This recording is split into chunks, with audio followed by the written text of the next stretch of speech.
Going live.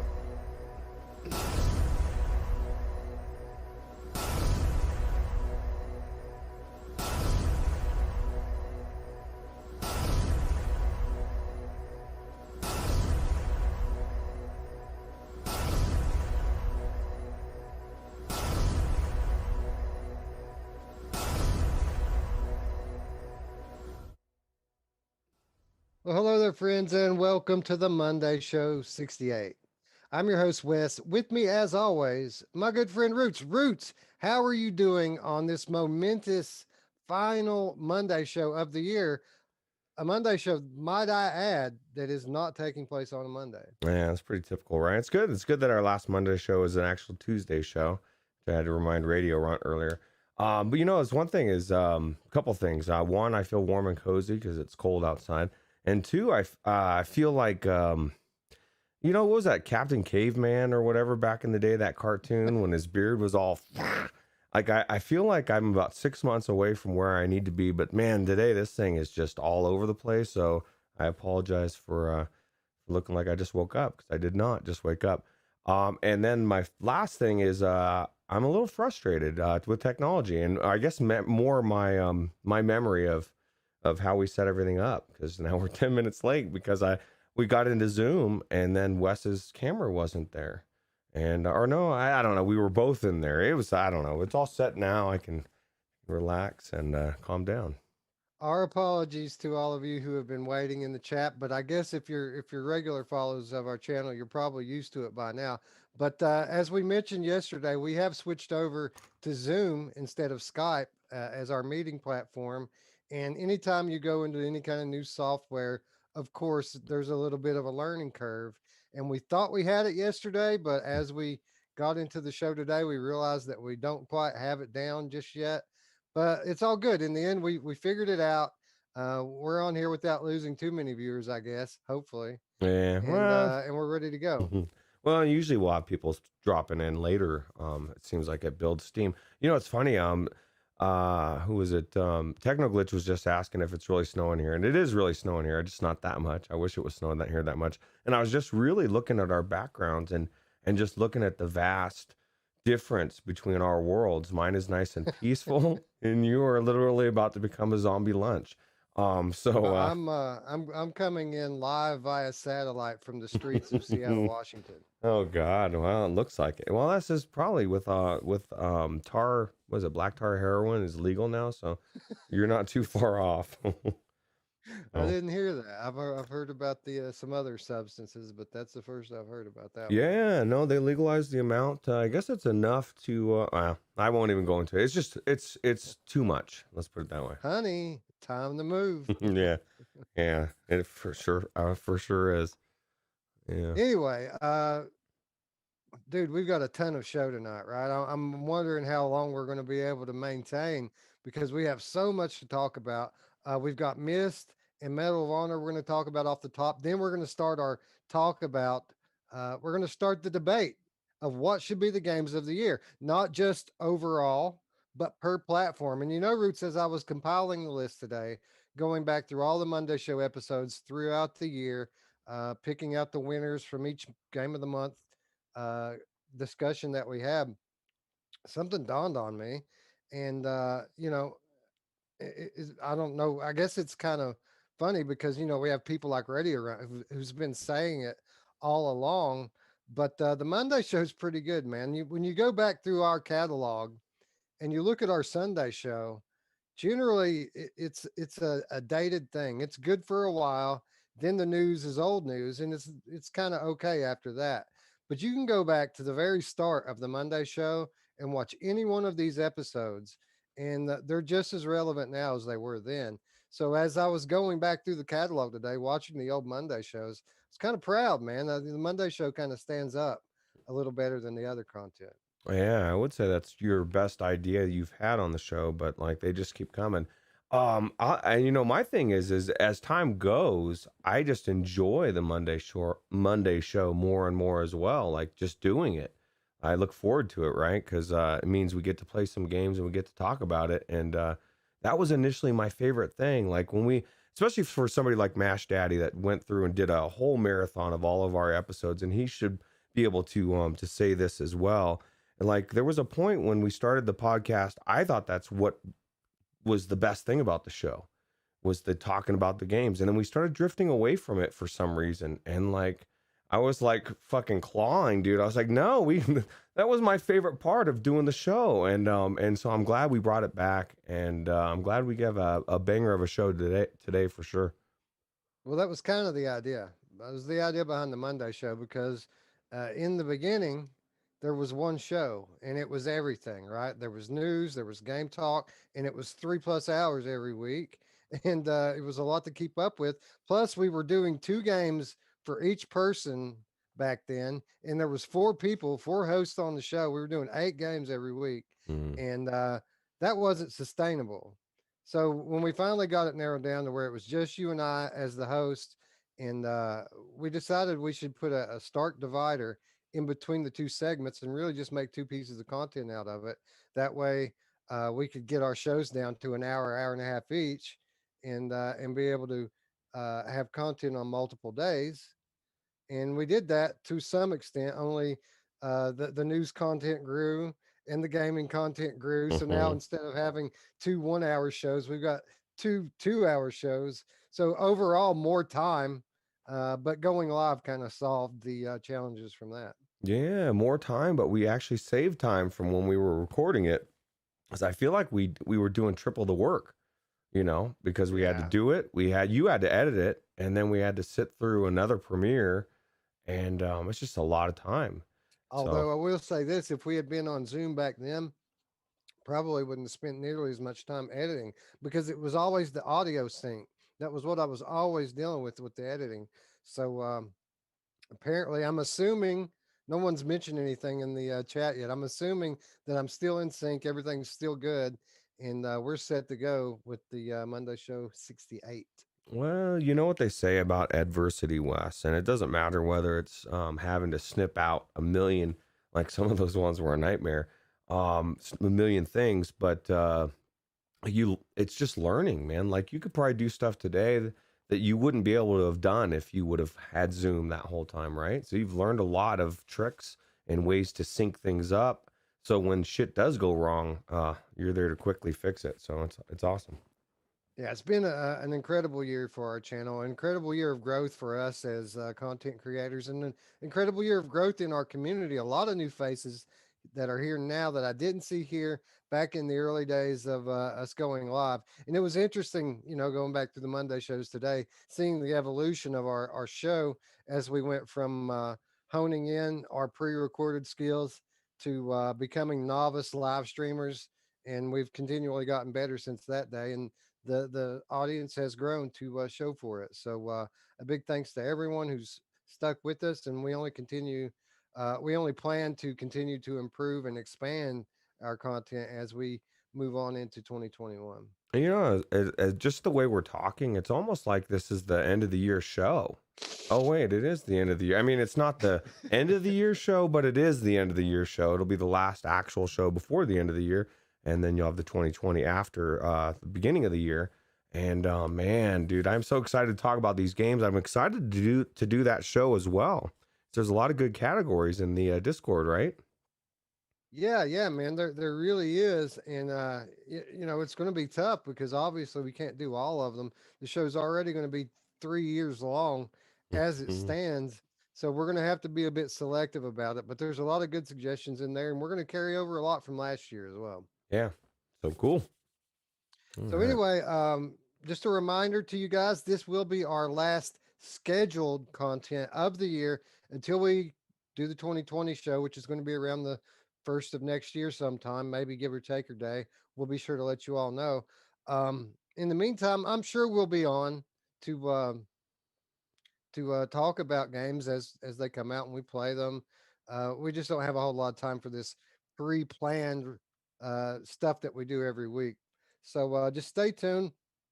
Be sure that you are a member of the Discord.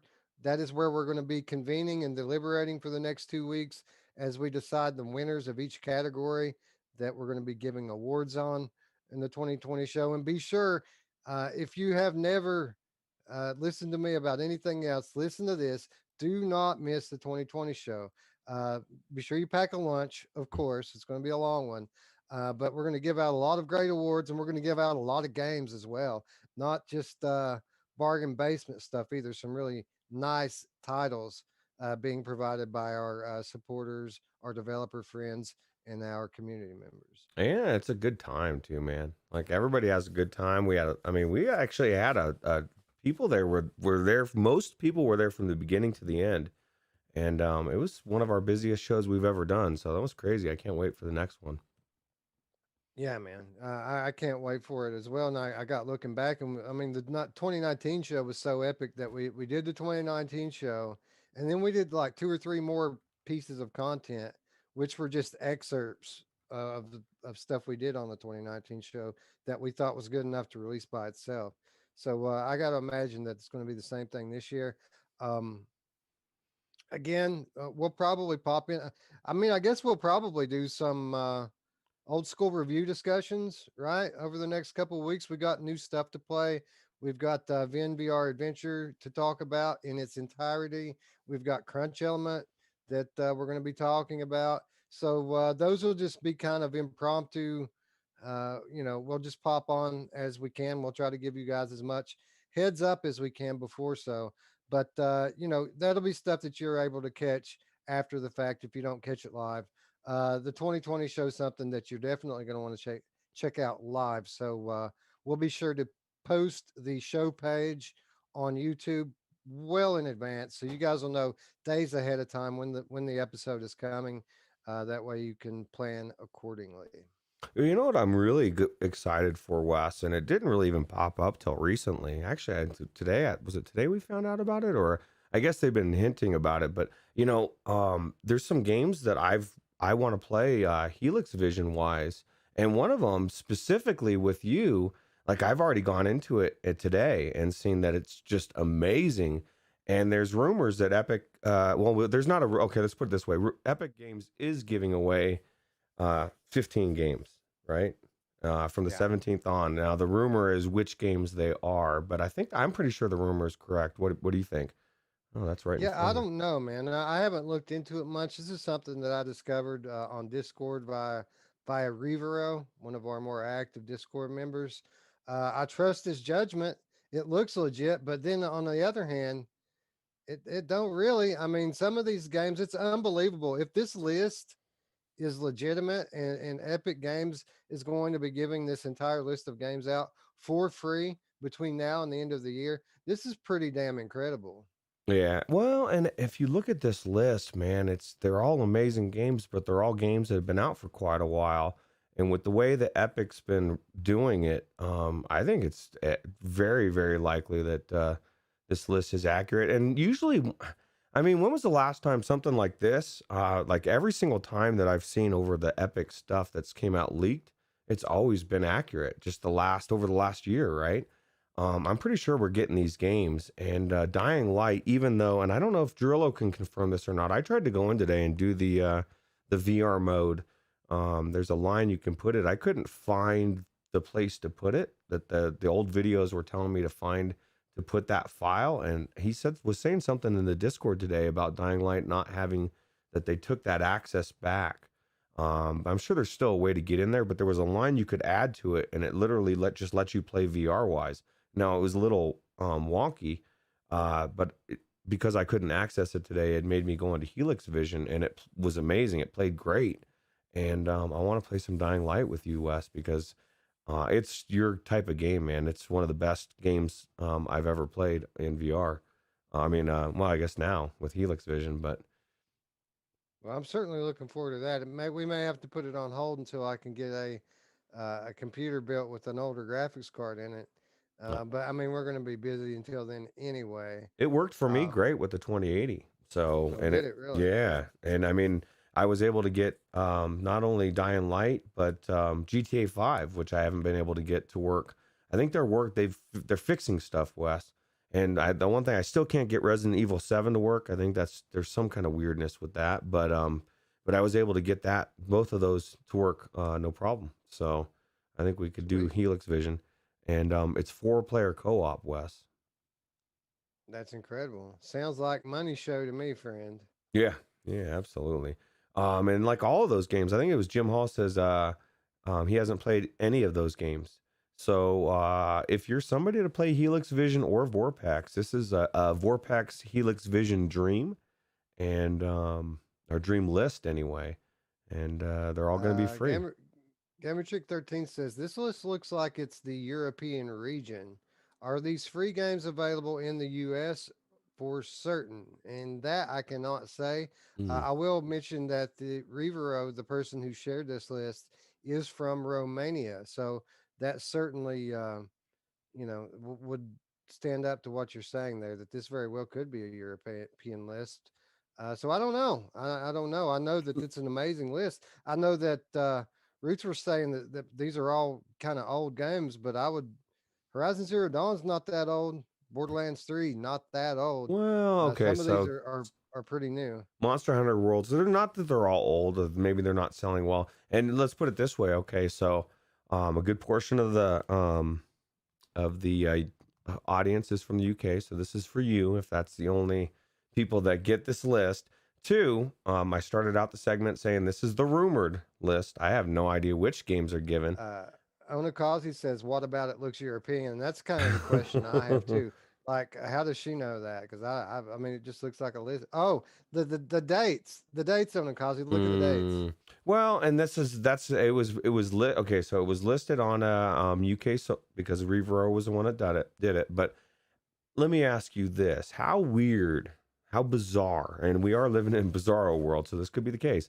How bizarre would it be that they are giving away these 15 games to the UK only, and they're saying "fuck you, United States" and everybody else, or we're going to give you a different set of games, or you know what I mean? Like, yeah, Well, they're gonna give us like Death Stranding and Cyberpunk and all this oh, yeah, super awesome stuff. we get all the dude. I wish I could. Now I have hope, Wes. I'm gonna try to get Cyberpunk running into Helix Vision, and I might have to ask Gerillo or somebody to help me because I don't know how to. Or you know how to set them up. You can set up the profile. It's not difficult, dude. You just basically it's an automatic thing. Real. Oh, you're talking about doing it Helix Vision. in hacker mode, right? Yep. Where you have to set up your own profile. It's not hard. Once you do it once, you can do it in your sleep. Technoglitch says, "How much is Helix Vision, dude? It is $5 on Steam, and it's the best $5 you could ever spend." Well, I'll tell you what, even just, okay, so what Helix Vision is, what's different from it with Vorpax, Vorpax actually has a mode that's full VR, which I guess they say you can set it up right. I've never figured out how to set it up right to make that work. But then they've got the immersive screen mode. Well, Helix Vision is just that. It's the immersive screen mode. But the 3D is better. It pops better. And once if you can get it set up, I mean, it's amazing. Like I said, I was running around in Dying Light, and you can curve the screen, make it bigger, get it closer, whatever, and it's just amazing. And it gives you hope for playing those games that you want to spend time in, but you don't really, you feel guilty about playing it outside of VR. And even so, I almost feel like it's in some ways better. It looks better. The 3D is better. The 3D in VR doesn't pop like it does. Maybe because it's on a screen and it's popping through, or what. But it just looks really good, and it's so sharp. You know what I mean? You're not losing the sharpness or the clarity of all the graphics. So Yeah, that's it. That's just it. It runs with that flat game resolution, and then the 3D. I mean, you literally can adjust it and make it so that it crosses your eyes completely if you want it to. But the really the cool thing about it is the compatibility. Almost any game that runs on either Unity or Unreal Engine, you can patch to run in Helix Vision, and it's not difficult at all. There's some very easy to follow tutorials to teach you how to do it, and it's literally just basically filling out a few text fields in Helix Vision, and it downloads everything and does it all for you. So isn't there a demo? I it's think really there's a easy. free demo, right? I'm not sure. I thought I read that today when I was looking up I was trying to figure out, and this is where I wanted to get the profile. I want to get Red Dead Redemption 2 and to come up as well. I want to play that because if I could play that in Helix Vision, forget about it, dude. I've been waiting to dive into that thing full force for a while. Yeah, not sure. I know a lot of these games like Red Dead and others are built inside proprietary engines, so I'm not sure how that plays with Helix Vision. You might have to wait on a profile for Uh, something like that. Not sure. yeah, because I was able to get into GTA 5 through with the Rockstar version, just like Red Dead. Hmm. Uh, so I know it can be done, and you could probably even do it with the same GTA setup because it's the same That's very engine, possible. but Yeah, I if don't it's know the how to same do it. engine, yeah, if it's the same engine, you should be able to uh, copy and paste some things over from the GTA profile into your custom profile for Red Dead, and knock on wood, it might all work. Yeah, I'm ready to do it, Wes. I'd actually stream it too. So Anyway, that's for a Monday show in the future. One we've been planning, I guess, for some time now. The Helix Vision, which we did one or two, right? We did one or two Helix Vision Vortex episodes, but I guess we need to do more of it because people still have questions. Obviously, look at all those games we have, Wes. Maybe theoretically, we'll find out in a couple days, but theoretically, um, and usually we would wait. We wouldn't even report this, but like we're not going to be here, and this list will be gone by the time we come back, and so we wanted you guys to know that the list exists. This may be it. I'm betting 90% that this is what's coming out. And if it is, we have a lot of shit to play in Helix Vision. I don't even know what you would do with all your time, all these games. yeah, I've already got more games than I have time, so this is just going to complicate things even further. Although I should have another week after we knock the 2020 show out, where I'm just free to do whatever I want. So after we get to that point, maybe who knows? Maybe we'll do some Helix Vision then. Yeah, the evil within too. It's calling me. Anyway, before all of that, let's get started with the Monday Show 68 because we got a lot of show here. We got a couple of great games to talk about. We're going to get into the game of the year discussions for PSVR, Quest, and PCVR.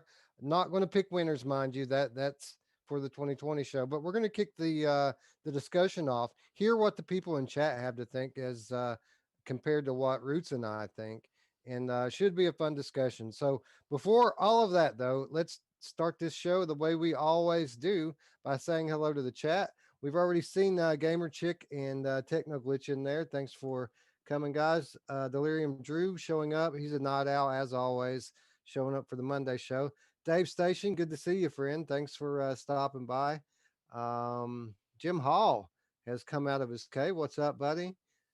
Let's see here. Who else do we have? Mash Daddy Cool. Wife said he was in the chat some, I don't know, 30 minutes before showtime. So thanks for showing up. Eric and Chris Richardson, Onakazi, and a cast of tens, literally tens, Roots. Yeah, well, Mash Daddy's starting to, he's like coming out strong, dude. He's becoming one of the, he actually made the super active member in the Discord this week. And he threw a couple of gift subscriptions at my community for Twitch. So I appreciate that as well. But yeah, dude, Yeah. it's we have an amazing community here, and I appreciate y'all. All right, so let's do what we do best here on Monday Show Roots. Let's talk some VR games. And let's start off by talking about one of my most highly anticipated VR games of the year. And I know it's one of yours as well because you listed it on your top 5 list we did a few months back. And that is Myst VR. And I think kind of our excitement for this stems from two totally different places. Mine being the fact that this is probably the first PC game that I ever played, Mm. with the exception of, maybe some really old school Commodore 64, Amiga type stuff. But when you're talking modern PC gaming, this was the very first one, and it was by a long shot.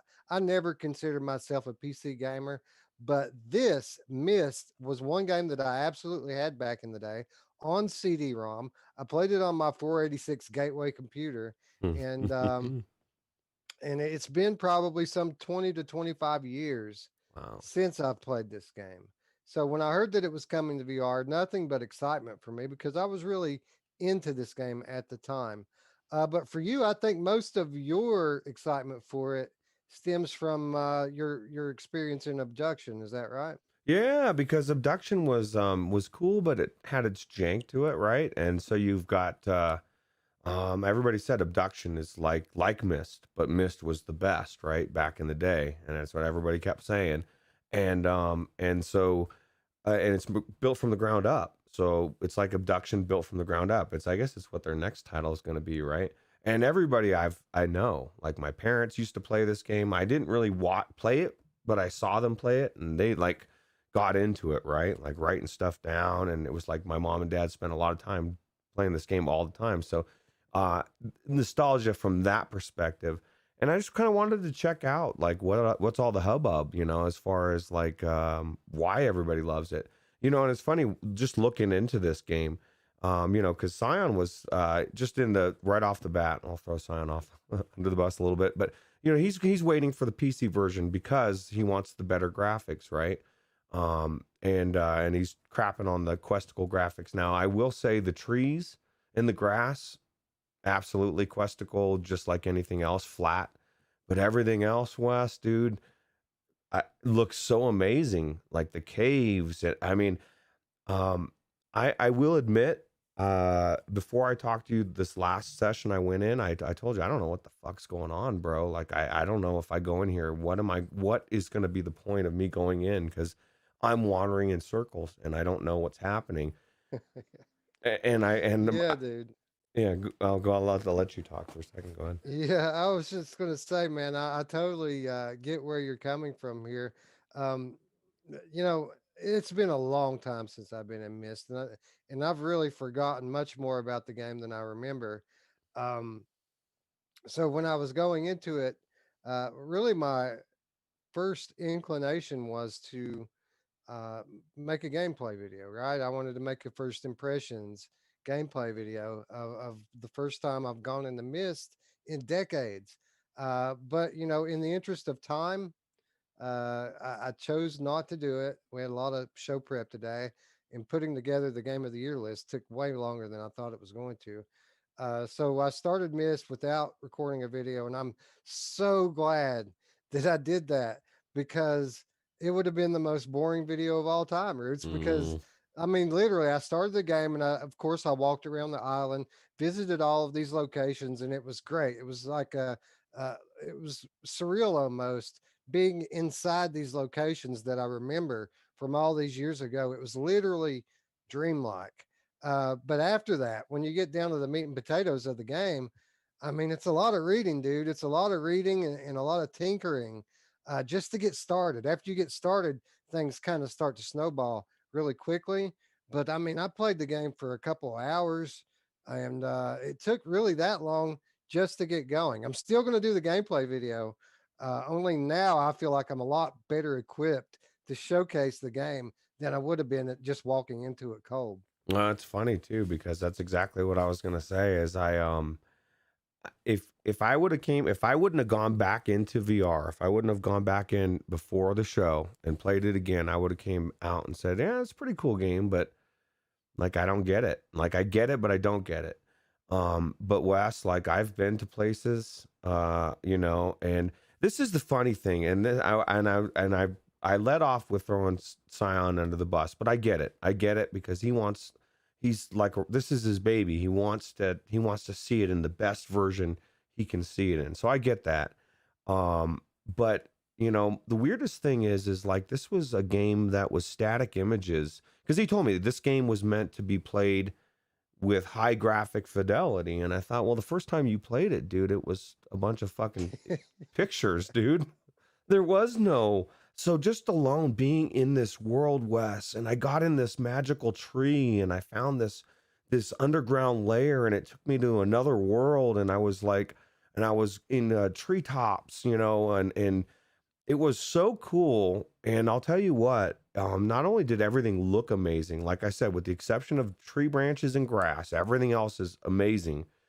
The sounds of the nature when I was up in the treetops and hearing the birds and hearing the creaking of the wood as I'm walking across these wood bridges. And like, dude, they nailed it, man. Like, and I'm excited for Scion when he plays this on the PC version. I guarantee it's going to blow him away. It's going to be everything he wanted, and I don't blame him for wanting to wait for the better version, because let's be honest, PC is going to be a better version graphically, but this one was definitely no slouch. This was everything I would have hoped it to be, and I would imagine anybody that played Myst back in the day is going to be like just loving this and freaking out. Yeah, yeah, I gotta agree. And I was reading just a second ago here in the chat. Dave Station said something that really kind of goes with something you were talking about a minute ago. He said, "Myst with free locomotion seems weird," and it is a little bit weird. But I mean, it's kind of weird being in the game too, because what you said is true. This used to be, point and click through still photographs. There was some video clips that was kind of cool at the time. It's kind of really what drew me into the game at the time was the digital video being implemented through the magic of CD-ROM. But most of the game moving through it was point and click. Now, if the free locomotion seems a little too jarring and you want something a little more akin to the old Myst, you can enable teleport, locomotion. But the free locomotion was really preferable to me. And I was really quite surprised. Most of the time when you get these developers who are kind of flat game developers slash VR developers, generally on their first release before they patch the game, the locomotion's too slow. The smooth turning is too slow, almost to the point where you almost prefer Mm, teleport and click turning. Not the case here. The locomotion was fast. It was so fast, in fact, that I preferred the walking to the running because the running was almost too fast. And the smooth turning was, I probably would have liked for it to be a little faster, but it was still comfortable. And as far as that goes, everything, after you get over the how weird it is just to be in this world that you're so familiar with, then you kind of get used to everything, locomotion included. Graphically, it's okay looking. Like there are things about it that are beautiful. Like the lighting is very well done, and what you mm, said about the 3D audio is spot on. It's absolutely phenomenal. Um, some of the foliage and other textures in the game, got to be honest, kind of look like Quest One game to me. mm, But that said, I mean, you got to. I mean, we're in 2020 playing Myst from the inside out on a smartphone chip. So, I mean, don't get me wrong. I was amazed every step of the way. But I mean, the graphics could have been a little bit cleaner. The performance could have been a little bit better. I had a few stutters in here and there. Not enough to break the game, but noticeable. But all in all, very much the experience that I expected here. And as a fan of the game, I mean, I kind of get where Sion's coming from because he doesn't have a quest. It's not like he has any choice but to wait for the Steam version, right? mm, But if you do have a quest, I would absolutely say don't wait. This is an absolutely magical experience for people who were fans of the game before. And if you are planning on waiting for the Steam version, there's no promise that you're going to get any better graphics because I mm. would submit that the Quest 2 is capable of better graphics, and there it doesn't seem to be like they're taking advantage of that. So why would we think that they would take advantage of the PC, instead? That's true, and they may very well. Well, he was saying that I guess there's difference between the pictures, the game pictures, for the Quest, like on the website, Oculus versus the one on the Steam. That the Hmm. foliage looked a little bit better, so it'll probably be somewhat better. But my God, Wes, my jaw just dropped. I watched that guy grab a book out of the fireplace, and I, or I guess it's not fireplace, but the bookcase. I didn't know you could Right. grab those books, dude. Like I just ran by that Oh, thing. dude, Like, really, yeah, really, yeah. And there's, dude, how did you make it anywhere if you didn't read those books? well, I'll tell you what, dude. Like that's what I loved about this game. Once I actually like stopped, and I was gonna say to Scion too, because one of the reasons why he wanted me to stream it, and I told him I can't stream, because of I can only I'm limited in what I can show. But I was thinking maybe I could like do a private stream because he's already played the game and just because he wants to hang out with me while I'm playing it. But anyway, I was walking around and I was like trying to figure things out in deep thought, and I'm like talking to myself and stuff, and all these puzzles are so logical, and as I'm figuring them out, I'm like, that's really cool, dude. You know, because like I'm actually doing it, and I just thought it was cool. So Yeah, it was. And you know what? As I was playing through it and I was actually beginning to work my way through some of these puzzles, um, I got that familiar feeling, Roots. And uh, at the time, I didn't recognize it. But there's a reason why I always forget the name of their other title. What is it? Um, oh, abduction. Abduction. Yeah, Abduction. There's a reason why that game hooked me so deeply as it did, and playing Myst, I understand why. There's a lot of Myst in that game, and vice versa. Did you notice as you were playing through Myst that you were getting a very similar vibe to what you got when you were playing through Abduction? Yeah, this was just cooler because I got to go into a hidden tree, Wes. That was like the coolest highlight of my thing because I was like, ah, you know, it was just cool. I don't know, man. My whole experience from that point forward just kept getting better and better, and I literally was like, man, I have to get out of here. Like I can't explore anymore. I've got the show in 9 minutes, and then Yeah, that was me. It was oh, literally me. Like I quit playing Myst and I took 5 minutes and then we got on with Roots and had our issues. But yeah. yeah, dude, this game I didn't want to stop playing it even after playing it for hours. It just seemed like I was just getting started and I had to quit. Yeah, well, that's definitely how my experience as well, and I'm looking forward to after the show and playing some more. So what was this, Roots? Is it like $30 for this or 25, $30? I thought it was 30, if I'm Yeah, not that's what I'm thinking too. Do you recommend it $30? I would say yeah, especially if you're a fan of well, not especially. If you're a fan of these type of puzzle games, these games that make you think, these surreal games that incorporate time travel and space travel, or if you're just a fan of Cyan games and in general or Myst in general, I would say that it would be worth $30. Now, full disclosure, Roots and I did not pay for this game. It was provided to us as a review key from Cyan Worlds. Big thank you to them, by the way, for allowing us to review this game. But with that said, if they hadn't, I probably would have bought it at this price. absolutely $30 to me is well worth it. You're getting an IP that is beloved, right? Everybody loves this game, and now I see why. See, and that's what I was my. I don't know if you had this feeling at some point, Wes, but I absolutely did. I literally was. I think it was after I got to hide in my tree. The Dave Station thinks is means I'm high. But I got to hide in my tree. I got to go down in there, and I thought, man, I even though you loved it back in the day, Scion loved it back in the day, I feel sorry for you guys to some extent because I'm experiencing the best version of this game I think that's ever been out for the first time. This is like it's all new. You know what I mean? And so although you're getting to experience it as well, there's still some things that you know. It's kind of like watching a really good series that you love. Like somebody was talking about The Office the other day, and like you love it so much, you've watched the series 5 times, and somebody new is coming into it, and you're like, oh, dude, I wish I could go back to that. Wish I could experience it for the first time. That's how I feel. Not that it's, you know what I mean? I don't know. That's just weird. Yeah, I get what you're saying, but I will be happy to report here that I remember the locations somewhat.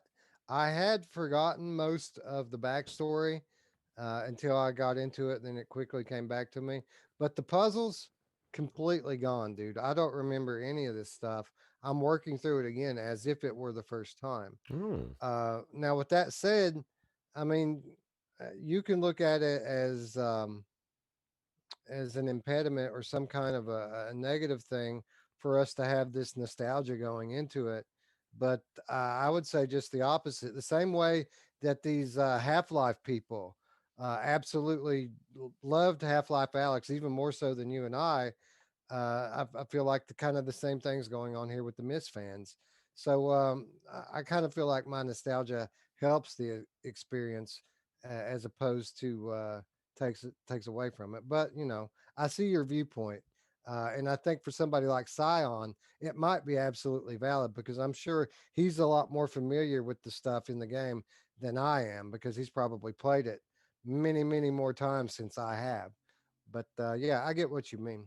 I agree, and I agree, and well, it's not even a disagree, but I agree in a part, because Half Life Alex was a whole new story. Now the new Cyan game that comes out, absolutely, I guarantee the new one that's built from the ground up, whatever that one that they're still working on, you absolutely will get more out of it because of that nostalgia, because it'll be like a whole new world. Um, but uh, most people, at least Scion, probably won't as much. But there is that factor of getting to be in a world that you've always dreamed of being in. So yeah. Yeah, that was literally kind of my initial thoughts on the experience. Is like it's kind of a dream come true, but it's not like in the usual sense when somebody says, "Dude, it's a dream come true." Normally, when people say that, what they mean is it's very very good, better than I could have ever imagined. That's not what I mean. What I mean is literally, it's kind of like a dream come true because like I could see myself 20 years ago uh, waking up and saying, "Whoa, man, I just had this crazy dream where I was playing Myst, but I wasn't playing Myst. I was kind of like in Myst, and it was me, but it wasn't me. That's like this kind of really old dude with long hair and a gray beard playing inside of Myst. Dude, it was so weird.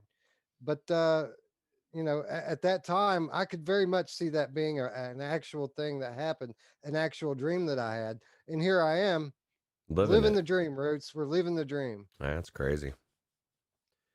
Anyway, I tried to verify that price by going over to Oculus and looking it up, but apparently, since I already have it in my library, it won't show me the price. And I tried to sign out, Roots, and guess what?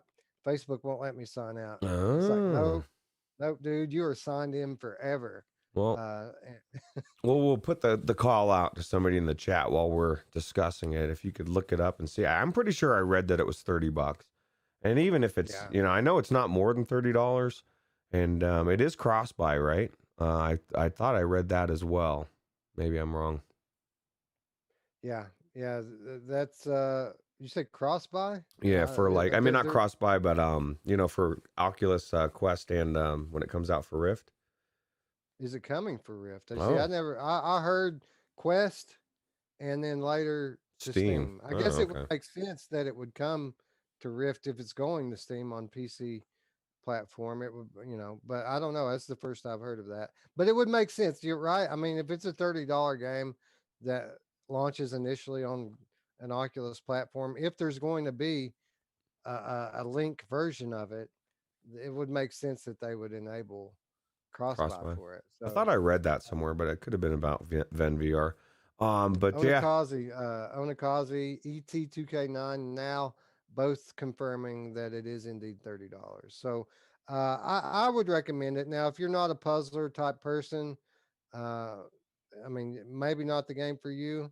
Um, if you have to have the prettiest, most up to date graphics in the world, maybe not the game for you. But then again, I mean, what on Quest is really? I mean, this very much looks on par with other Quest games, if not better than a lot of them. Um, but if you do like a game that makes you think, if you like kind of these fantasy science fiction type stories, then absolutely, I I agree with the price tag, and it would definitely be worth it for me. Otherwise, maybe wait for a sale. Yeah. And one thing to know is they are adding soon in a patch, they said a notebook or something, or some way to take pictures. Because that is something that people, like back in the day, that's what you had to stop and write stuff down. And you can't really do that very easily in VR. So they are working on that in a patch. Yeah, that would be helpful, but here's the thing. The way I tackled that issue is by using the Oculus Quest screenshot feature. You press the button, you click take photo, and 3, 2, 1, it clicks the photo. So I Hmm. mean, it's pretty quick and easy to get to. It is a little bit annoying uh, to go back to it. So it's easy to take the snapshots, but when you need to refer back to them, it's a little bit annoying to hit, the pause button and go back into the menu, scroll down through the notifications to find the right picture and bring it up. So I would have rather, honestly, I would have rather just had pen and paper in my hand. I could just lift up my headset and put it back down. It would have been quicker. So I kind of think that if they implement some kind of an in-game snapshot or note-taking system, it's probably not going to be as quick and easy as just writing the shit down with the pad and paper in your lap, right? Yeah, absolutely.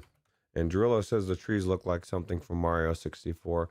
And I'll tell you what, the trees in the tree houses, where there was like one tree branch or something that jutted out when I was running across the rope bridge, it literally did look like a very flat thing. And that's why I mention it. Just because I'm being honest, Yeah.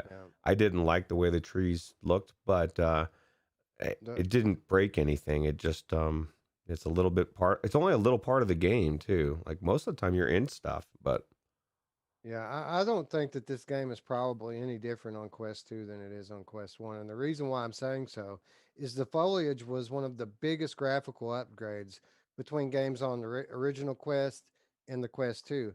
The trees in this game and foliage looks like Quest 1 foliage.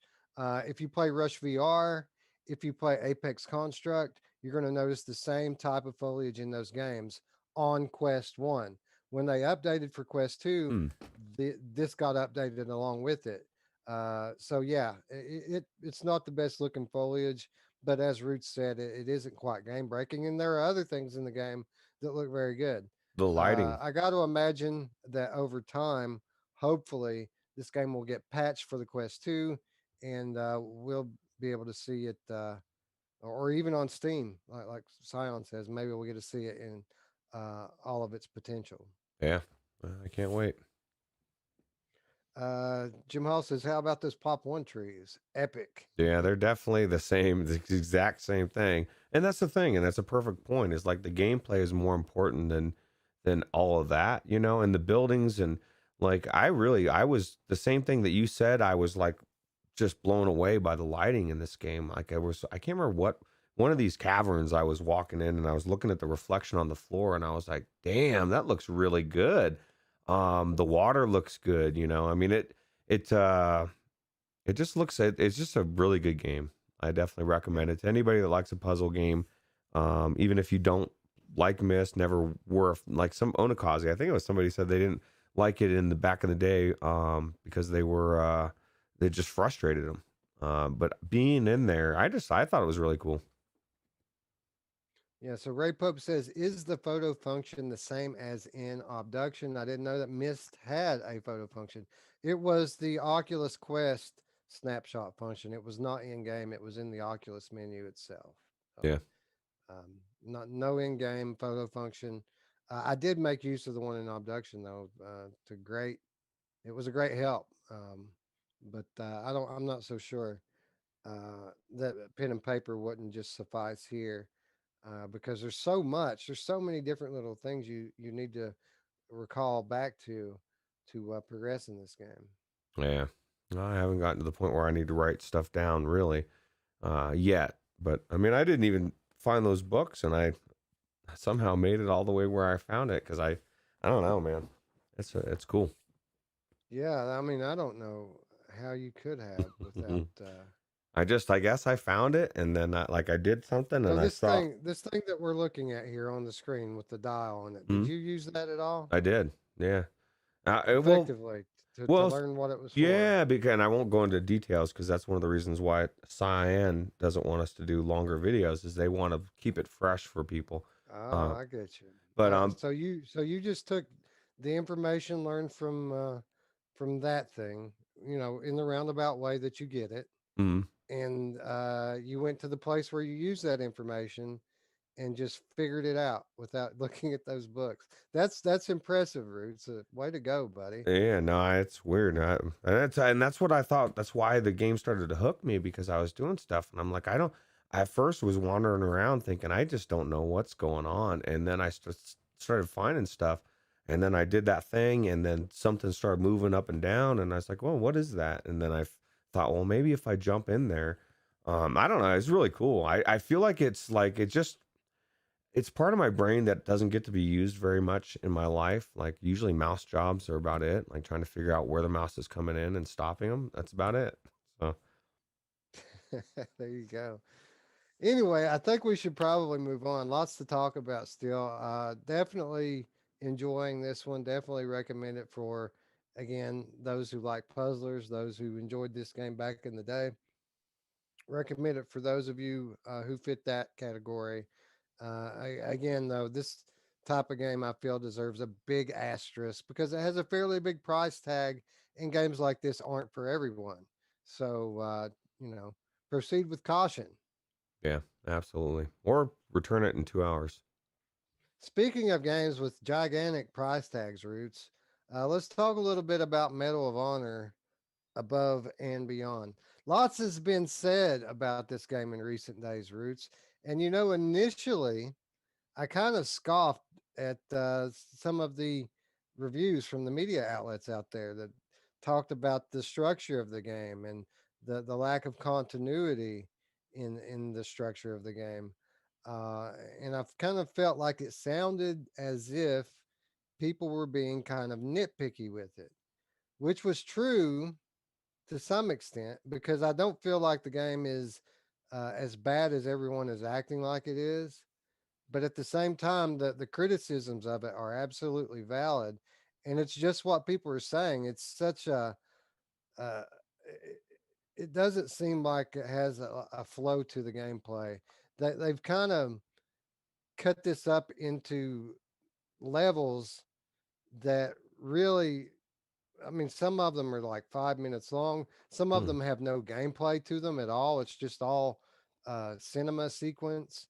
But even between the gameplay sequences and the cinema sequences, they're all kind of packaged the same way as a mission. And whether you do anything or not, at the end of each of these missions, no matter how short they are, you'll get this dedicated screen that says victory, even if you didn't do anything. Um, so it's really my biggest complaint with the game is just what everyone's saying. It's kind of a choppy mess as far as the flow of the game goes. They really could have structured it a lot better to make it seem like one solid, story campaign as opposed to just flashes of different things from out this larger story that they're trying to tell. Yeah, see, that's one of the things. Okay, so I will start my segment here with meant to buy it, pre-buy it. I was gonna buy it. I was gonna try it. Right, everybody was waiting to play it. Right, everybody was talking about downloading it. Everyone was excited, and then Roots fell asleep, and then when I woke up, it was like I had been out for like 8 hours, or I don't even know, several hours. So I thought, okay, and the people were talking about some stuff, and I thought, well, I'm just gonna go to Steam reviews because, like you were saying, a lot of the reviewers were negative, and I just like to see what actually people are saying, whether they like it, whether they don't, and it was like mostly negative, and I thought, oh God, okay, well, let me see what's going on here, and so I started reading down the reviews, and what sold me to hold off on picking it up right now is it said essentially all the positive reviews were they were saying the same things the negative reviews were saying, but in a better way. And it was like all the things that worried me the most, like the scenes, the cut scenes, the jank, the the jitters, all the performance, all that can be patched out. That's not that big a deal to me. You know, I have confidence Respawn will patch that stuff out. It's just the content of the other stuff that made me worried. And then what we're looking at, the multiplayer, which was, I guess, was unplayable and janky, was like one of the biggest things I was looking forward to. Now I do have faith that they'll fix that.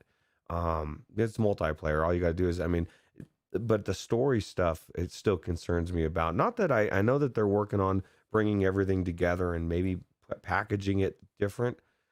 I do have faith that when it's all said and done, it will be a game worth having. At now, right now, it's there's just so much wrong with it that I don't want to taint my experience with it. I'm like, you know, Alyx is one of the best persons as far as this goes, wanting to have that the best experience, and will wait.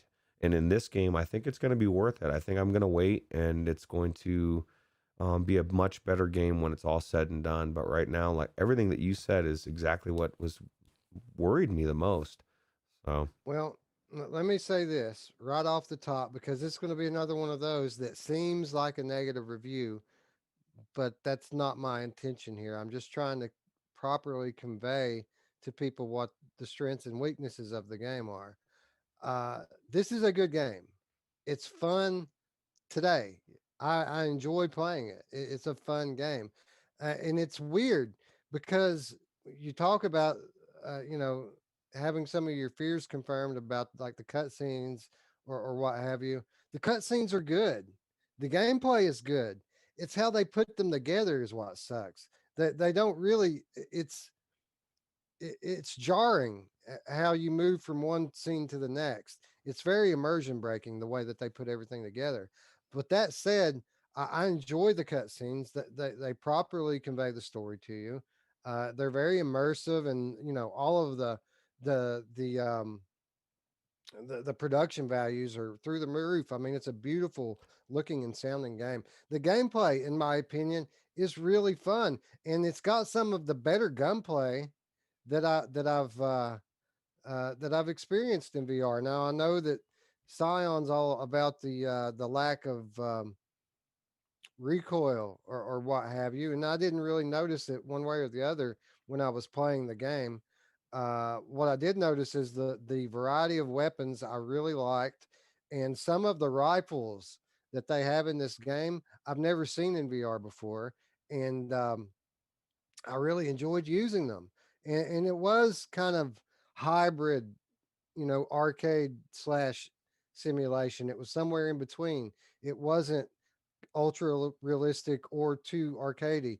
It was really meant to be more on the realistic side, but kind of streamlined for people who maybe aren't VR veterans. And I was fine with that. It made the game easy to pick up. You know, you didn't really have to. There was just enough to the reloading to make it feel like a VR game, but you didn't have to be exact with your movements, right? As long as you kind of did what you were supposed to do, it was easy to do. But picking up the rifles, aiming down the sights, and shooting felt great to me, and each gun felt unique from the other gun. So I really enjoyed the gameplay. Some of the scenarios that they set up were absolutely fantastic. Um, really, you know, the type of wartime scenarios that we haven't seen in VR at all. I mean, we've seen them in certain flat games, but never in VR have we seen these wartime scenarios where you have to sneak across enemy lines and plant explosives on a certain point and you know quietly take out enemies as you encounter them. Absolutely phenomenal on that. My and you know when it comes to performance issues, I didn't have a lot of the performance issues that other people had. Now that said, I tried to play it on my G2 and it wouldn't run. Like the first time I tried to play the game, I plugged in my HP Reverb G2 and it crashed and it crashed again.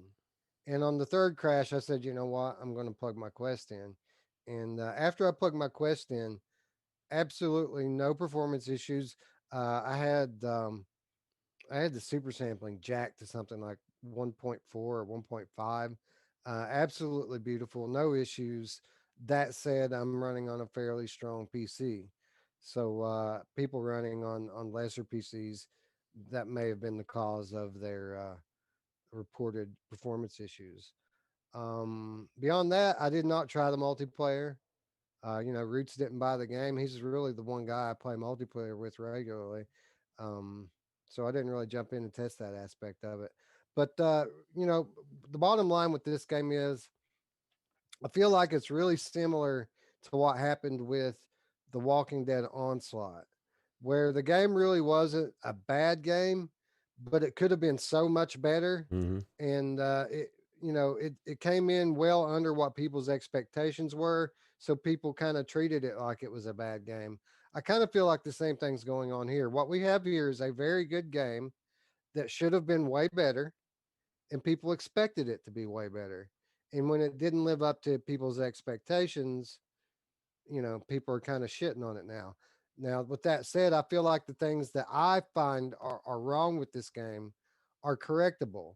And when the developer says that they're working on these very things that I have issues with, that gives me a lot of hope. Now, is it going to make the game a $60 game? Eh, I don't know. I'll have to finish it and get back to you on that one. But it certainly puts it on uh, within the realm of possibility that this could be on par with some of the other $40 games in VR that we hold on such a high pedestal. Yeah, well, I've seen that, and that was the where everything started wrong with the everything. At least for in our mind was when I heard it was 60. I thought, oh wow, this is going to be freaking knocking it out of the park. And then I guess let me clarify what I meant as far as like the stuff put together. My trepidation in any AAA game like this, and I put quote AAA because there's other games that have tried to say they were AAA and weren't. This I believe will be when it's finished.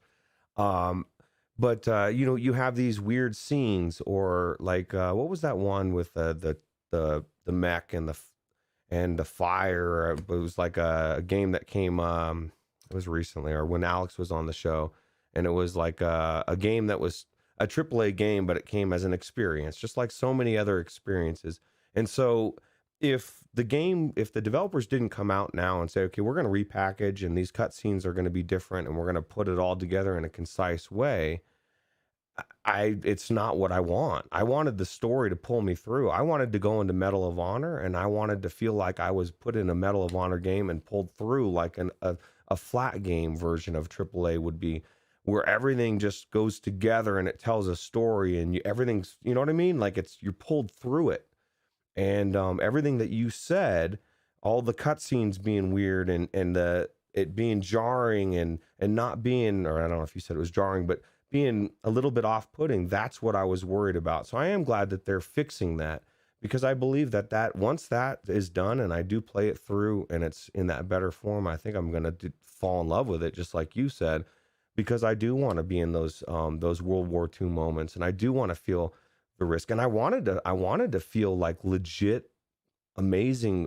See the multiplayer be phenomenal. That was the main thing I was really looking forward to, because I feel like it was going to be the closest thing to Call of Duty, and I think it will, once, because that's where the real performance issues people had, and you can see it in this video.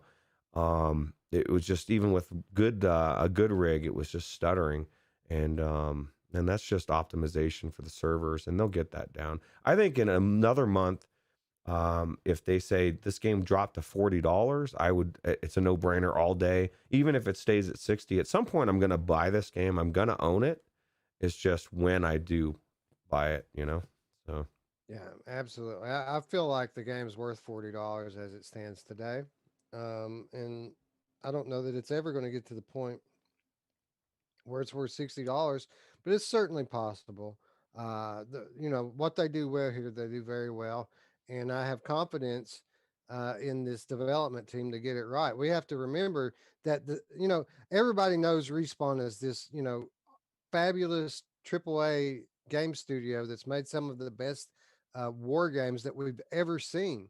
What people fail to recognize is this is a first time VR developer. So there's a lot here that they still have to learn. But I'm confident that they're certainly capable of learning, and that's what they're doing now, right? They're learning the hard way, getting some tough love from the Steam crowd. Um, but yeah, again, not to keep going back and repeating myself over and over again, but um the, the cinema scenes, which aren't like traditional cutscenes, they're immersive scenes that you're in. Just the VR, like you're in the game, but it's all automated. But those should serve as kind of the glue between the action scenes. And that's in the way they've currently got it structured. That's not how it is. It's everything's just chopped up into a million pieces, and each piece is its own individual thing. I feel like that's the biggest problem with the game, and it's easy for them to fix because the story does kind of have a continuity to it. So I look forward to see where they're taking this game. There's a lot to like about it, and there's a lot of room to improve as well. Um, as far as the multiplayer goes, again, I didn't even check out the multiplayer. I have no idea uh, if it's good, bad, or ugly. So we've talked about it would be a good idea to reduce the price, at least in my mind. What do you think the odds are that they do? Or I don't know. You saw Onslaught, dude. It was on sale for $18 during the sale, and I didn't even pick it up. It tells you how much I'm looking forward to it. Hey, speaking of which, I think it was at Ray Delator or somebody. Let me check. I think it was Ray Delator who left a comment just the other day that he picked up Onslaught on sale, and he's digging it, man. He's liking it. So I'll tell you what, for $18, I would think I would like it a lot better for sure. yeah, it Um, was. It was Ray Delator. He says, "quote Is it wrong that I'm enjoying The Walking Dead Onslaught?" And I reply to that, "Nah, man, it's not a bad game. It just should have been better." And he says, "Well, Roots gave me good advice to get the game on sale, and it's a much better game on sale." oh hell yeah, dude! Definitely, man. It's all about the cost of what you pay. If your mind feels like it was a good deal, then you can enjoy the game. If you feel like, I mean, you could still enjoy a game if you've overpaid for it. It's just takes a little bit more to overcome. Yeah, right, right. Ray Pope, is this game of the year contender? Well, we're going to get to that, Ray. That's the next segment. And Gamer Chick 13 says Trial by Fire is a tough way to enter the VR market as a first time developer for sure. Yeah, yeah, but they'll come out on the other side all the better off for it. Now, hopefully, this doesn't like forever dissuade them from making another VR game. Yeah. Hopefully, they can make the proper corrections here and win some people over. But Steam, this is kind of one of the worst things about Steam is once you get uh, behind on the user reviews, it's kind of hard to dig out. It really is. Once you make a negative first impression, it's very, very damaging for your sales Mm. on Steam. Now, the one thing that they could do, and I don't know how tied they are to Oculus here, but if they could somehow, after they get this game in a more finished state, port it to like PlayStation 5, maybe they could, get a fresh start over there. Again, I don't see how in the world they're ever going to get this game on Quest. So, No, but No Man's Sky is a perfect example of how you can come back. That's got really good reviews now, very positive, and it was a meme. It was so bad when it released. So that's true. I mean, if they want to stick with it for like 10 or 12 years, the way the No Man's Sky did, then maybe they can turn it around, huh? well, and it should be a lesson to a lot of these big studios too. Is yeah, you are big in the flat gaming world, but you don't know shit. Well, some of them do, but you don't know as much as you think when it comes to VR. As far as like, you could take, let's say they consulted Skydance or something and said, hey, let's make sure this comes out right. We wouldn't be talking about this right now. We'd be talking about an amazing, smooth game. It's just that's like you said, it's a hard lesson to learn, but I believe they will also come on top. This is true. I have confidence that this is going to be a much better game in a month, which is kind of unfortunate, right? In the context of the game of the year discussion, because we do kind of judge these games on their final state. right? That's why we pick a lot of these runner ups for the game of the month, is because we recognize that they could get better over time. The clock's against this one, right? And it's not going to get a second chance next year. It was a 2020 release, so we kind of have to take it on how it is right now, or I guess how it is in 2 weeks from now. Maybe they turn it around, but I mean they've got a tall order against them with some of the other releases we had this year. Yeah, imagine if they somehow they did. Like, you go into the future a month from now and you're looking at the episode and you find out that this is the game of the year and you're like, how the fuck did that happen? Well, it's Topsy Turvy World. But maybe like in 2 weeks, it's just phenomenal. It's such a turnaround. It's everybody's favorite game. Population One sucks now. That was my favorite thing to say the day that this game came out as I was playing Pop One. I thought the servers were going to be slow because of population or because of Medal of Honor. That's all I heard for a week is, Population One's going to take a hit. And that game just keeps getting Oh busier look, and dude. busier. Again, I haven't tried the multiplayer in this, but I think it would be worth checking out because the weapons in this fucking game are incredible. I It's mean, going to be, they're awesome.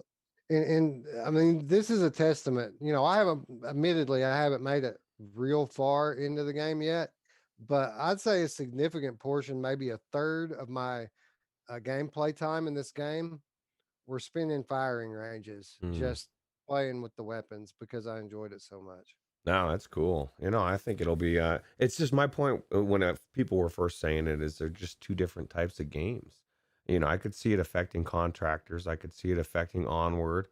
But I don't see it affecting, um, That's true. a battle royale. That's absolutely true. This is a completely different type of multiplayer game. But on in the same breath, mm, multiplayer VR is kind of it is one crowd, even though there are different types of games. You have people who like that multiplayer stuff, and others who don't care for it so much. Yeah. But I do like Pop One. I guess that kind of proves your point, right? Is I'm not one of these multiplayer type guys, but I do enjoy playing Pop One. So I guess you're talking about guys like me, huh? Yeah. Well, and that's the thing is, multiplayer is only as good as the people you're playing with. I mean, if you enjoy the time you're hanging out with the people, it's fun. If you're not, then it's probably not going to be fun for sure. Yeah, man. I mean, like true salt of the earth people like Messi the other day, right? Yeah. Yeah. Yeah. Messy dude, man. He gets messy, bro. He It's does. yeah, it's crazy. Anyway, you know, I guess that's a pretty good segue. We were talking about whether or not this game stacks up for game of the year. Why don't we get into that a little bit here? And what we're going to do, again, we're not picking the winners tonight. We're going to do that in an undisclosed location, unless you're, of course, you're a patron, because I think we're going to invite the patrons in to be a fly on the wall as we discuss the winners of all the awards. But we're going to just discuss the nominees for PlayStation VR, the nominees for Quest, and the nominees for PCVR Game of the Year 2020. And where do we get our games from, Roots? I think we got them from all of our Monday shows, right? That's right. Each and every month, at the end of the month, we have an episode called Game of the Month. And the entire purpose of the Game of the Month episode is to lead into this episode that we're having right now, where we list all the winners from each month and kind of have a retrospective of the year, what came out, what was the best of what came out. And Roots, I mean, going back and compiling this list, you kind of forget just how many good games come out this year.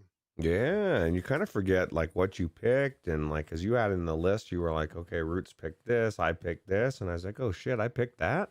Because your opinion changes, games change, you've played a little bit more or whatever, and it was just cool. It was cool for me to go down memory lane as I was making the scenes. So I think it'll be cool for everybody to remember, and not only that, but get an idea of what's out there. Like it's kind of hard to make an informed decision on the Discord of what the game of the year is if you don't remember what came out. So that's what this episode is. This is what came out, and then you can think about it for the next couple weeks. or I guess until we get the voting going, and then you can let us know what you think is the game of the year. Void Citizen says Walkabout is game of the year. You know, that didn't even make the list. I don't even know what month that came out. Yeah, that's kind of weird, huh? Didn't even make the list. It slipped right under the radar. Maybe we should have a well, I don't even know how you would do it, but I guess we could do like Well, a. here's the thing. Here's the thing is that our list of nominees are not hard and fast. When we Oh yeah. take votes on Discord, it's open voting. You can vote for anything that you Yeah. want. And if enough people vote for it, it's going to win. So if you really think something like Walkabout that isn't on our list is the game of the year, go into the Discord and vote for it when we open up voting here in a few days. And and it could be, right? Yeah. Yeah. Well, I think the walkabout mini golf is hot garbage. No, just kidding. It's actually really cool, and I can see why it's one of the best multiplayer. It's just fun to hang out with people in there. You know, it's mini golf. I There's guess no it stress. probably will be in the discussion for best multiplayer game, right? Yeah, yeah. And Drillo says his guess or bet is that Saints and Sinners may or may not win a couple categories, and yeah, it's probably a good bet there. But who knows, man? We gotta solidify what the categories are, and then you guys get to vote. That's the beauty of it. Now we will let you know that sometimes you guys think something and it just gets vetoed because it's our list, and but most I mean usually there was a couple games last time that was so adamant from the community that you guys took it and you said screw you Yeah, kind strangers. of game of the year. I mean, we picked Asgard's Wrath as the game of the year last year, overall game of the year, and really it was the people that really kind of pushed that one over because we were kind of high on Stormland at the time, Yeah. and really it was the people that made that happen for Asgard's Wrath. So we do give it a little bit more weight what the people say at the end of the year than we do month to month. So Mm, let us know what you think. yeah. But anyway, let's start off. Roots. Did we have this separated by month or by platform? I just did it the list the way that you put it on the thing. Okay, so we got it by month then. Yeah. Yep. All right, so let me bring it up by month here. Give me just a moment. And January, it's interesting. It'll be interesting to track over time because as you go down through the thing month to month, you realize that there was like, I don't know, there was like 3 or 4 months that was that really stick out this year as being like the best months for VR. It Mm. was so much. I mean, these 3 or 4 months stuck out to the point so much that I thought maybe we should do an award for month of the year, like the Hey. month of the year award, because there were 2 or 3 really, really good months that, I mean, that the list of releases was just so deep. Um, January not being one of them, but still some good stuff in January. But like January and February were kind of so. And then when March came around, March was like super good. Like I remember June or July was really good. And and yeah, so I mean, we might actually end up doing that, having a month of the year. But let's start with January here. One of the better releases, one for PlayStation VR this year, I feel like won the PSVR game of the month award in January, and that was Shadow Legend VR. This one of the a good example roots of what I was talking about last week about the way that the PlayStation VR community tends to appreciate games a little bit more than the PC VR community because PC VR was all high on this game for about 10 minutes, maybe 15, and then they were on to the next. But to this day, you'll see people in the PlayStation VR community talking about how good Shadow Legends is. I'll tell you what, man. I was one of those people like when this dropped, I like it's such simple stuff, but the movement when I was going across the thing, it felt so good. It made I was giddily laughing or just enjoying myself. in such a weird way. Like I have a memory of this game. It was just so good in the beginning. I really enjoyed it, and I can see why the PlayStation VR community really enjoyed it as well. Yeah, absolutely. Moving on to Oculus Quest here, we're going to get a lot of ports when it comes to Oculus Quest, and I think it's important that we point out right up front that these ports uh, they are able to win Oculus Quest Game of the Year, but if they didn't release as a new game in 2020, then they can't be the overall 2020 Game of the Year. So before people start talking about games like this month's Quest Game of the Month was Audica. Audica can't be 2020's Game of the Year, but it released on Quest this year, and it's a hell of a game as January's Oculus Quest Game of the Month. Yep. Okay, and then we're going to move on to PC VR. The PC VR game of the month for January, I felt like one of the contenders on the short list routes for game of the year, and that is, of course, Derillo just said it, The Walking Dead Saints and Sinners. This was when we first got our first look at this game, and we were all just kind of blown away, right? Yeah. What's crazy? I was just thinking, man, this has almost been out a year. Doesn't feel like a year, man. Time is flying, and it shows you. I mean, there hasn't been many games that have been on this level in that year's time. A couple. Well, it seems fresh because this game has had so many releases this year, right? I mean, it released in January on PC. It released later than that on PlayStation VR, and then here just recently, back in what was it, September, October-ish, they released uh, on Oculus Quest, or maybe even November, right? Yeah, I It's not thought. been that long ago. It released on Quest. Yeah, yeah. It definitely hasn't been around that long, but definitely one of the best games in VR to this day. And that was one of the things that stuck out to me. I just couldn't believe it had been a full year since I'd played this for the first time, and it's just such a good game. Yeah, kind of to set the scene for this game as it dropped in January. Just just a reminder, we were all kind of still uh, heavy in the onset of the Asgard's effect. So games at this time, the consensus week to week is that games were underwhelming because since we got Asgard's Wrath and we got Stormland, everything that came out really didn't get the credit as being as good as it even was because it didn't live up to Asgard's Wrath, the grand production that it was. Really, The Walking Dead Saints and Sinners was the game that pulled us out of that and brought us into the next era of VR games because, uh, you know, uh, so many things here that it did were first in VR. Mm. And I got to really, I mean, honestly, Roots, I feel like a lot of the things that this game does well, it's still the best at even today, almost a year later. Yeah, it was the first game that I played that actually had you just wouldn't clip through stuff, right? Real physics. Um, so I mean, it's definitely Well, it's certainly the one that did it the best. I best. mean, I Yeah. think Boneworks predated this, Yeah. Okay, that's but true. I but always forget Boneworks Boneworks. kind of overdid it, right? I forget about Boneworks for some reason. It just kind of floats out of my mind. But It's yeah, because it's not a game; it's a tech demo. that's right. Yeah, yeah. You thought this was a tech demo. It still is. But no, it's good tech demo. But yeah, I guess it does it the best, and it's just an amazing game. So I again January's PCVR game of the month, The Walking Dead Saints and Sinners, really our first real game of the year contender on this list. Yep, absolutely.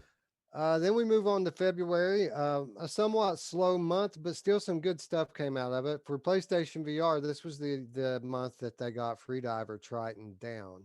And, some other stuff came out in February, but in my opinion, I think we got it right here. Freediver, the best experience that came out for PSVR that month. Yeah, what a good game, right? Yeah, and especially when you're talking about this extended version, right? I mean, I don't know if you ever got to experience or not. It's very similar to the PC version, but it is a bit longer, and with the length being really the main criticism of the game, even just having an extra 20 minutes, help. Yeah, it was good. It was really good. I enjoyed it. Even I mean, it was only $10. I don't know how long people want the thing to be for $10. You know? Right. Wow. Um, I think about that. People would have rather it been a $25 game that Yeah. was 5 hours long. You know what I mean? Yeah, well, and that's the thing, man. Is like not everything, and it's just like not everything has to be in VR. You know, everybody thinks everything does. Not everything has to be, and I don't think every experience or game needs to be 5 hours long. And to me, Asgard's Wrath is a perfect example. I think it's too long. I know people love it and they've finished it. I just think it's too long. I think at some point things can actually be too long. And I'm not saying this is Well, the case, but I think you can have an amazing hour experience. I would rather have that than a mediocre 5 hour experience, right? yeah. Well, you say that sometimes things can be too long, but you know who never says that, Roots? Oh yeah, she's really consistent My about that. mom! Yeah, she's consistent for sure. Did you hear it? I, did, I didn't hear it. Did it come through? No, should have. Let me see. Let me see if it. My mom! No, I'm not getting Yeah, it. yeah, it came through to them. They heard it. I don't know why you're Oh, not did they hearing hear it it? though. Yeah, it came through on No. my mic, so that's weird. All right. Well, I'll keep setting them up and letting you knock them down and just assuming that it's coming through then. Yeah, so I think that's Spry Guy said I heard it. By the way, Spry Guy in the chat, just want to send out a quick thank you to Spry Guy. I got your email, bro. Thanks. yeah, dude. Spry Guy's Uh, the I, w- best. I was at work and I couldn't reply to it, but I did get it and I do appreciate it. So I'm gonna try one more time just because I want you to hear it, and I think I figured out what it was. My mom! No? Nope, Oh, okay. Well, I didn't figure. nothing. Well, we got to hear it one more time. Anyway, Oculus Quest for the month of February. Really one of my favorite PlayStation VR games from 2019, Ghost Giant, and was absolutely thrilled to hear that it was coming to Oculus Quest and nearly as well received on Oculus Quest as it was on PlayStation. Yeah, this is one of the games I have not tried. I did try it on the PlayStation VR when I had my PlayStation VR, and it's funny because I always hoped it would come to the Rift before I had the Quest because I wanted to play it with better tracking, and I wanted to be able to move around a little bit better, right? But I never got back into this, and this had such a cool story and like interacting, and it was like you're in a diorama or whatever it's called, right? And you're messing with everything. It's really cool, and it's a little bit darker of a story, and not darker scary or anything, but a little bit more real content, right? Ways, right? Story wise, Adult adult, themes. yes, adult themed. But it's an amazing game. I really enjoyed it. Yeah, it's cool. It's like a kids game with adult themes, Yeah, it's and like it's a beautiful artistic display. yeah, yeah, it was cool. Yeah, and the really cool thing about it being on an Oculus platform, it really negates really the only flaw I had with the PlayStation VR version, which was limited tracking volume. Yeah, When you're playing the PSVR versions, there are things that you try to reach out and grab that the thing just can't see. And in fairness, they tell you that you have to position your camera a little differently before you even start playing. But even if you follow what they say, the tracking volume really isn't what you want it to be, and that goes away inside the Oculus Quest headset. Damn it, Wes, you convinced me. I got to buy this game now. I forgot it's out there, man. It's a game that I want to play through that I didn't play through because of the exact same issues you just described. It was weird. It was like I every time I tried to move, it was telling me I couldn't do certain things, and at a certain point, I was like, you know what, I'm done. And but I wasn't done with the game or the story. So you reminded me I need to get this request. There you go. It was on sale. It might still be. Oh, It cool. was it was it was packaged with Falcon Age in a Oh yeah, bundle for we like just 30 talked. We bucks. just talked about that last week. Yeah. Huh? Yeah, Mhm. yeah. I should have got it. Absolutely. It's gone. It's screwed up roots. All right. Then we move on to PCVR, and I feel like we kind of just picked the winner by default in February. Not to say that this is a bad game, but Soul Axiom rebooted certainly hasn't gone down as a game that's been talked about much since. Yeah, I don't remember anything about it except for that we talked about it. I don't know. Maybe if you think differently in the chat, if this is game of the year and you think Wes and Roots are off base, let us know. It looks like something I might want to actually like. If it was on Viveport Infinity, I'd absolutely check it out. I want a Tron like neon cyberspace experience, like it just said on the screen there. It looks cool. Well, not that it hasn't been spoken about since then. I have in the months since the game released, I've had various people tell me in the Discord that I need to try it out, that Hmm. it's a good game. It of course was a VR port of a flat game, puzzle game, Hmm. and a lot of content here, dude. I mean, it's a fairly long story campaign. Oh. So it has been recommended to me, and I'm pretty sure it's on Viveport Infinity. So Oh. we should check it out sometime. Yeah, I just pinned us into it. It looks cool, man. It does look pretty cool. I don't know. What else was coming out in February, but it definitely doesn't look like garbage. Because there's a couple of categories here or months where we just said whatever category didn't have any good games, and we didn't pick one.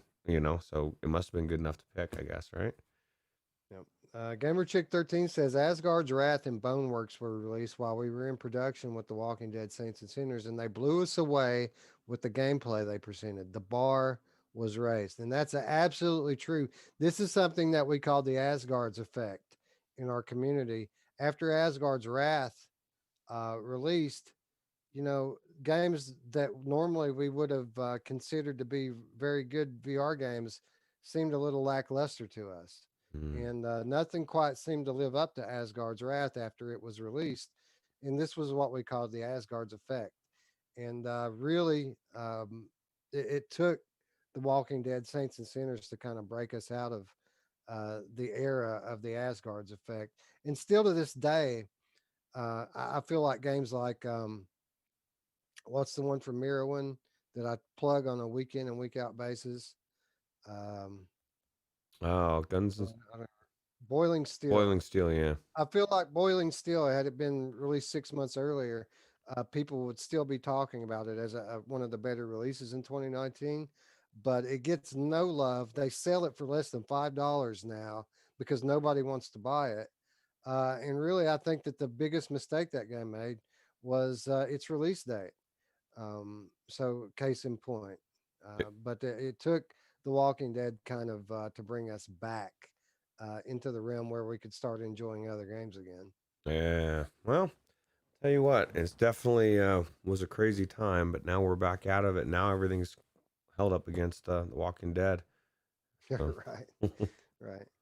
I still call it the Asgard's effect because that was really when VR software came into the generation that it's in right now. Can you imagine the conversation the day after either Boneworks came out or Asgard's Wrath, the developers of say Skydance or whatever, Right. and they're sitting around and you looking at this game that the day before you were like, okay, it's ready, or you were on the right path, and then you're like, okay, we've got to start from not ground zero, but we're gonna go back a couple steps and we're gonna step it up a couple levels, and so that we're gonna come out and we're gonna be better than that game. That's what the good developers do anyway. So. Yeah, can you imagine being at Servios when The Walking Dead Saints and Sinners launched? Well, Uh, that's why. okay, it's ready. Oh, wait a minute, it's not ready. So let's just strip out co-op and make it a completely different type of game, and people are going to love it. That's what frustrated me so much about it, and that's why I still don't own it to this day, and I will eventually. But it was like I read that article in Upload, I think it was Upload, and the way they talked about it, and the way they wanted to drop you into that episode, like Westworld, and like I was like, yeah, that's what I want, man. I want to be in that episode.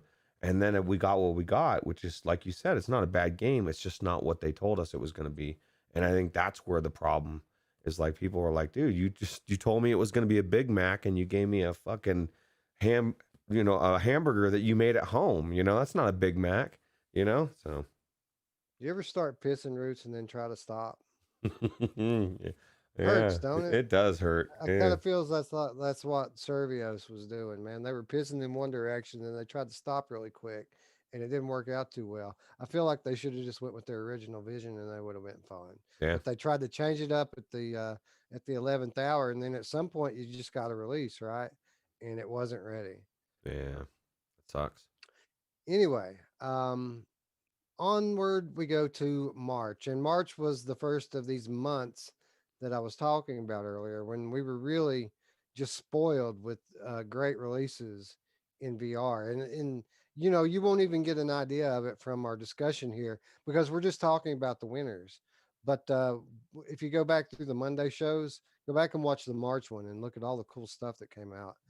It was really a great month for VR, starting with PlayStation VR. Game of the month, Paper Beast. And we didn't know it at the time how good this game was actually going to turn out to be. But I feel justified. You know, we picked it before we played it, and then we played it and felt even more justified about picking it, right? Yeah, this is one of those games that we were 100% going on the community because we hadn't tried it, and then once I played it on the PC, I was like, man, I don't, because I we didn't know what the hell this thing was, because even I mean, it just looked cool, open world, you know, you got the story, but it's just so unique and different, and definitely is a really good game. Yeah, yeah, it is. And I don't know, Rich. I mean, this game almost, I would say, almost deserves to be on the short list. I mean, there's some good competition, so I'm not so sure this would win, but I mean, it almost deserves to be in the conversation for Game of the Year. I really think it's that good. Yeah, I agree. It's definitely something I need to We get did back to. we did have a runner up that month in the Room VR. And I'm ashamed to say it, Roots. I thought this game looked awesome coming up to release. It released. People said it was awesome. This is a dark themed escape room, which is my genre. I still haven't played it, dude. I still Mm. haven't played the Room VR. And it's free on Infinity, right? Yeah, This is a game that every single time we talk about it, I'm like, man, this looks pretty good. I need to go in and try this, and I just never have. It's gonna be one of those games that is going to be a game we have to force ourselves to get into, and then we're gonna be like, why the hell haven't we played this until now? But that just tells you how many good games there are out there, right? yeah. Speaking of which, another game that wasn't the winner or the runner up, but I did want to make a note here just to kind of show you how things go in VR and how we kind of discover how good a game is later. Good Goliath released in March. And I mean, it might have been at least the runner up for PSVR Game of the Month because this is one of the games that was so good that I actually ended up finishing it and I loved it. I loved it all the way through. Yeah, no, it just was so unique, and there's so much to this that I didn't even know, like what about shooting stuff out of the cannons, and this is the what made this game so good was the throwing mechanic. Like it's all about the throwing everything. Like even when you need something, you got to throw something to catch it, and throw something to So you get really good at throwing, and you also get very frustrated. I don't know how many times I've thrown something and missed over and over and over again, which I'm sure wasn't your case because I mean it's all skill based. It's not something that was like I just wasn't doing that best in that level. So I had a little issue at first, but after I got the motion down, I got really good at it. And really, there's two different motions that work for me. There was kind of the Joe Montana football motion that works really well for long distance throws, and then there's the kind of the dart throwing motion, which works for the up close stuff. Once you get good at the motions, I mean the throwing mechanic was extremely accurate in this game, and really one of the more impressive things about it. you know what really impressed me also at this game that we didn't pick. This isn't a runner up, by the way. Um, it was so cool as not only the scale but the attention to detail. I don't know how many times I picked people up and they were like so pissed off, Wes, and I would like just be like looking at them and they're screaming and trying to hit me, and it's just so cool. This little guy, you know what I mean? And then I get to throw him at somebody. I just really enjoyed the attention to detail of all the little people and everything. So Yeah, a very good game in a game that at the time we spent about a half a second on and just moved on because we didn't understand how good it was. So I just wanted to mention it. I felt like it deserved that at least. Yeah, yeah, it may not win the award, but now people are aware that how good it is. Again, pick it up. Yeah. Oculus Quest in March, another solid month for. I mean, a solid month for Quest as well. Lies beneath the game of the month, and Roots. I feel like here we are with Oculus Quest. This one's on the short list for Oculus Quest Game of the Year. Yeah, this game. If you had to say, okay, Roots, tell me something that's bad about this game, I have a hard time finding anything. I enjoy everything about it. Everything, even the things that people bitch about. Oh, it looks like a comic book cartoony. Well, you're in a comic book cartoony world, bro. Like, deal with it. I don't know what to tell you. Like, it's not a sim. It's just amazing. The gunplay, the sounds, the visuals, the story, everything about it. I enjoyed. I know this is a Girillo special. It's one of his favorites, and it's just really good. Yeah, yeah, very, very good game, and I really just echo everything you said. The art style, beautiful. The sound design, absolutely phenomenal, and a dark story with some very scary parts to it. A very good offering um, for Oculus Quest in March. We also had a runner-up though that was good in its own right, Down the Rabbit Hole. Yeah, yeah, and this one was really cool as well. Something I keep meaning to get. It's actually cross by. I have it on my Quest. I need to check it out on the Quest, and Pretty much identical. yeah, I just really enjoyed it. If you like fantasy worlds, this is it, right? Yeah, yeah, man. It's that cool thing that I always talk about, like being in a dream where anything can happen at any time. Things just seem a little bit strange, a little off, a bit queer, if you will. Yeah, you get to make Uh, friends too. Absolutely, make good friends. Mm. But yeah, runner up, and I feel like no need to flip flop.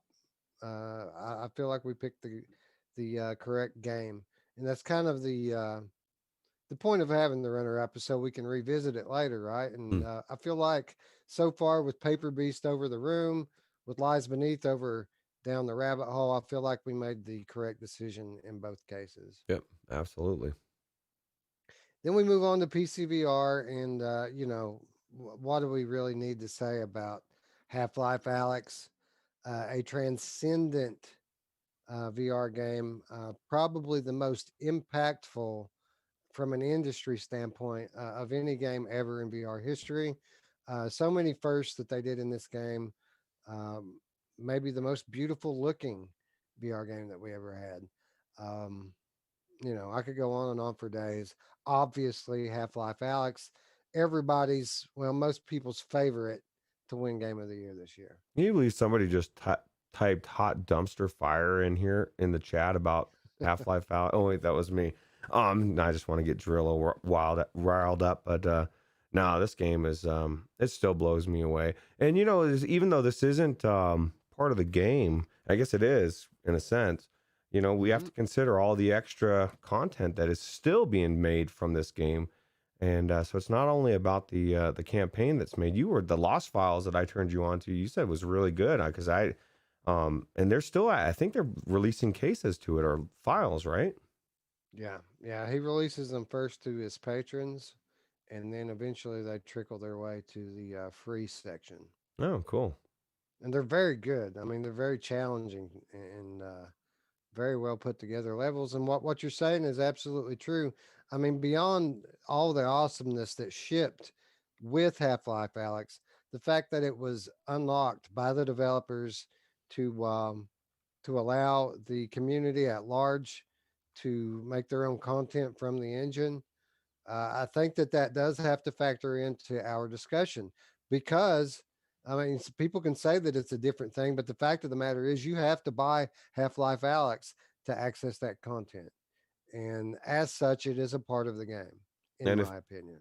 and if people don't remember the Source One and all the amazing games that came out of it, I think there's going to be some VR IPs that come out of that are going to be made that are literally just going to be bought by Valve or made into something through this engine. It's just so good. So Yeah, yeah, I agree. And as time goes on, people get better at working within it.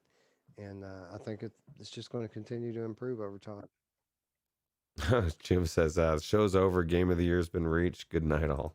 No, Uh, I would not say that. And honest to God, mean this. I do not know what the game of the year is going to be this year.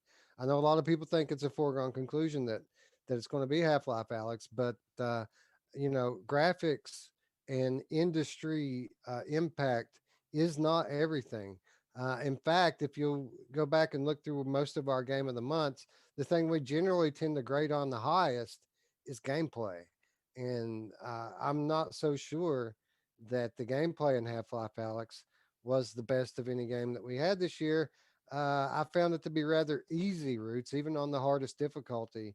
This was an easy game. There was not much challenge here. yeah, you know what's funny is everybody talks about the Questicle graphics. If you were to say that there was such a thing as Questicle gameplay, that's Half-Life Alex. And it's not that it's not good, it's simple for a reason. But it is definitely not the best gameplay I've ever had. And I agree. I mean, especially for people like you, crack shots from like Back to the Future, it's going to be way too easy. And that was, I remember early on when the game first came out, that was like something you said right off the bat. And it wasn't, you weren't the only one saying it. So it definitely could have been a lot more difficult. And if it was like other Half-Life games, it would have been a fuck ton harder. You know what I mean? And any Half-Life fan that disagrees with that is not being honest. Because I played Half-Life 2 for, yeah, I only played it for a couple hours, Wes, and it was fucking hard, bro. Like, I don't know how many times I died. So maybe it's just me. But yeah. Yeah. So the VR production of the year, sure. Game of the year, I don't know. We'll have to talk about that later. Certainly going to be interested to see what the community thinks Hmm. in the Discord when we open up the discussion for it. And if you're not going to be nice, then we're not opening it up to you. I'm just kidding. Um, All right, so then we move on to April. A fair month, unless you're PlayStation VR. PlayStation VR pretty much had one nomination and it won. It was Form. Form came out on PlayStation VR in April and won by default. yeah. Yeah, it was not a bad game.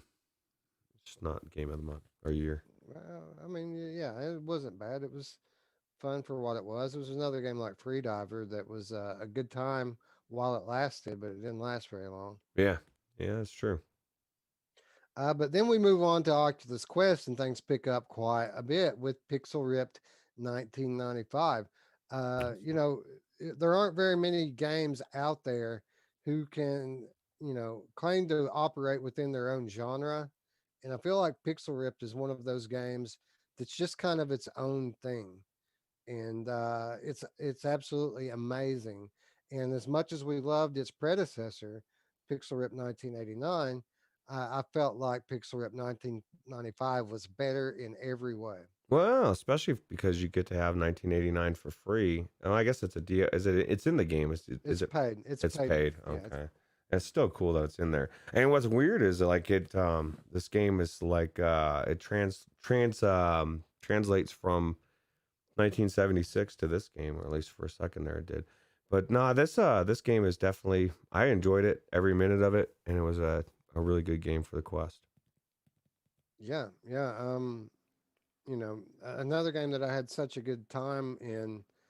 I got to feel like this one kind of is in the discussion for Oculus Quest Game of the Year. It was one of the better releases for that platform this year. I feel. Yeah, Radio Run says he did not play Pixel Ripped. I'm assuming either one, it's not his jam. I think you're missing out, bro. Like even just from the aspect of, I don't, it's just different, man. It's different than any other game I've ever played. And one of the things we should know about VR is certain genres that you may not like in real life. I guess real life in flat gaming. In VR, it's different, and the way they did this game, it's just really cool. Yeah, so maybe he doesn't want to drop the $20 or whatever on it. And guess what? Radio Run, you don't necessarily have to do that because I've got a pretty hot tip that there may be a few of these to go around during the 2020 show. Ooh, So nice. maybe tune in for that one. Yeah. Anyway, we move on to PCVR, and we actually had two titles this month, and this was weird, Roots, because like for PCVR there was like four legit titles in April, but we picked the top two, and I think we picked the right top two, and it's interesting because Lies Beneath was the one we picked as the winner at the time, and I know you think it's kind of weird. Some of you might be saying that Lies Beneath was the Quest winner from March, but the PC winner from April.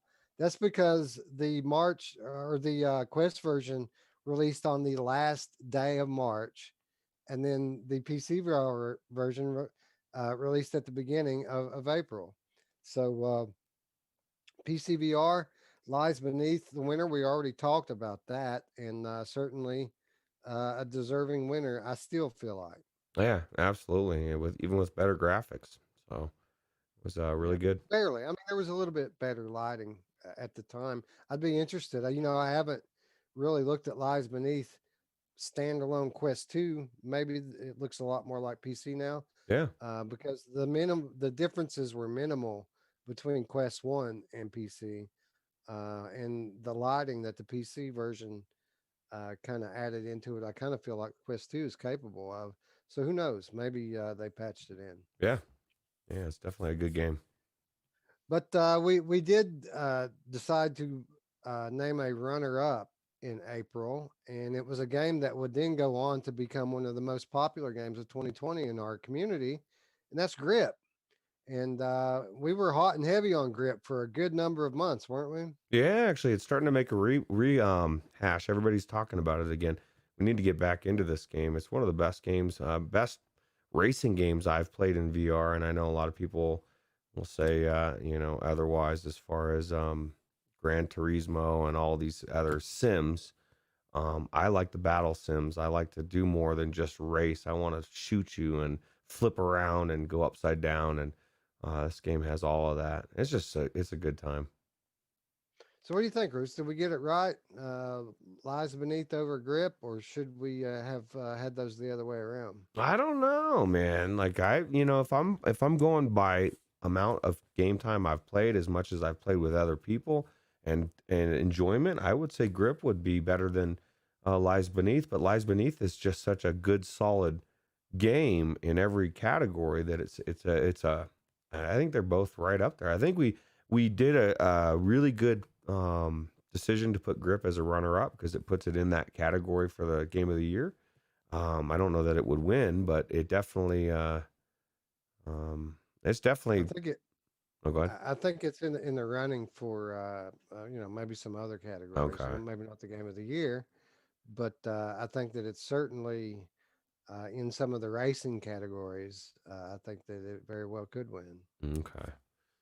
Sounds good. Yeah. Well, it's definitely worth picking up, and it's, I think you can still probably pick it up cheap.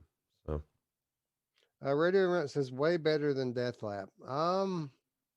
Yeah, I would say that it's better than Deathlap just based on the amount of different tracks and things in it. And I really like Deathlap. I felt like it kind of got a raw deal from the reviewers.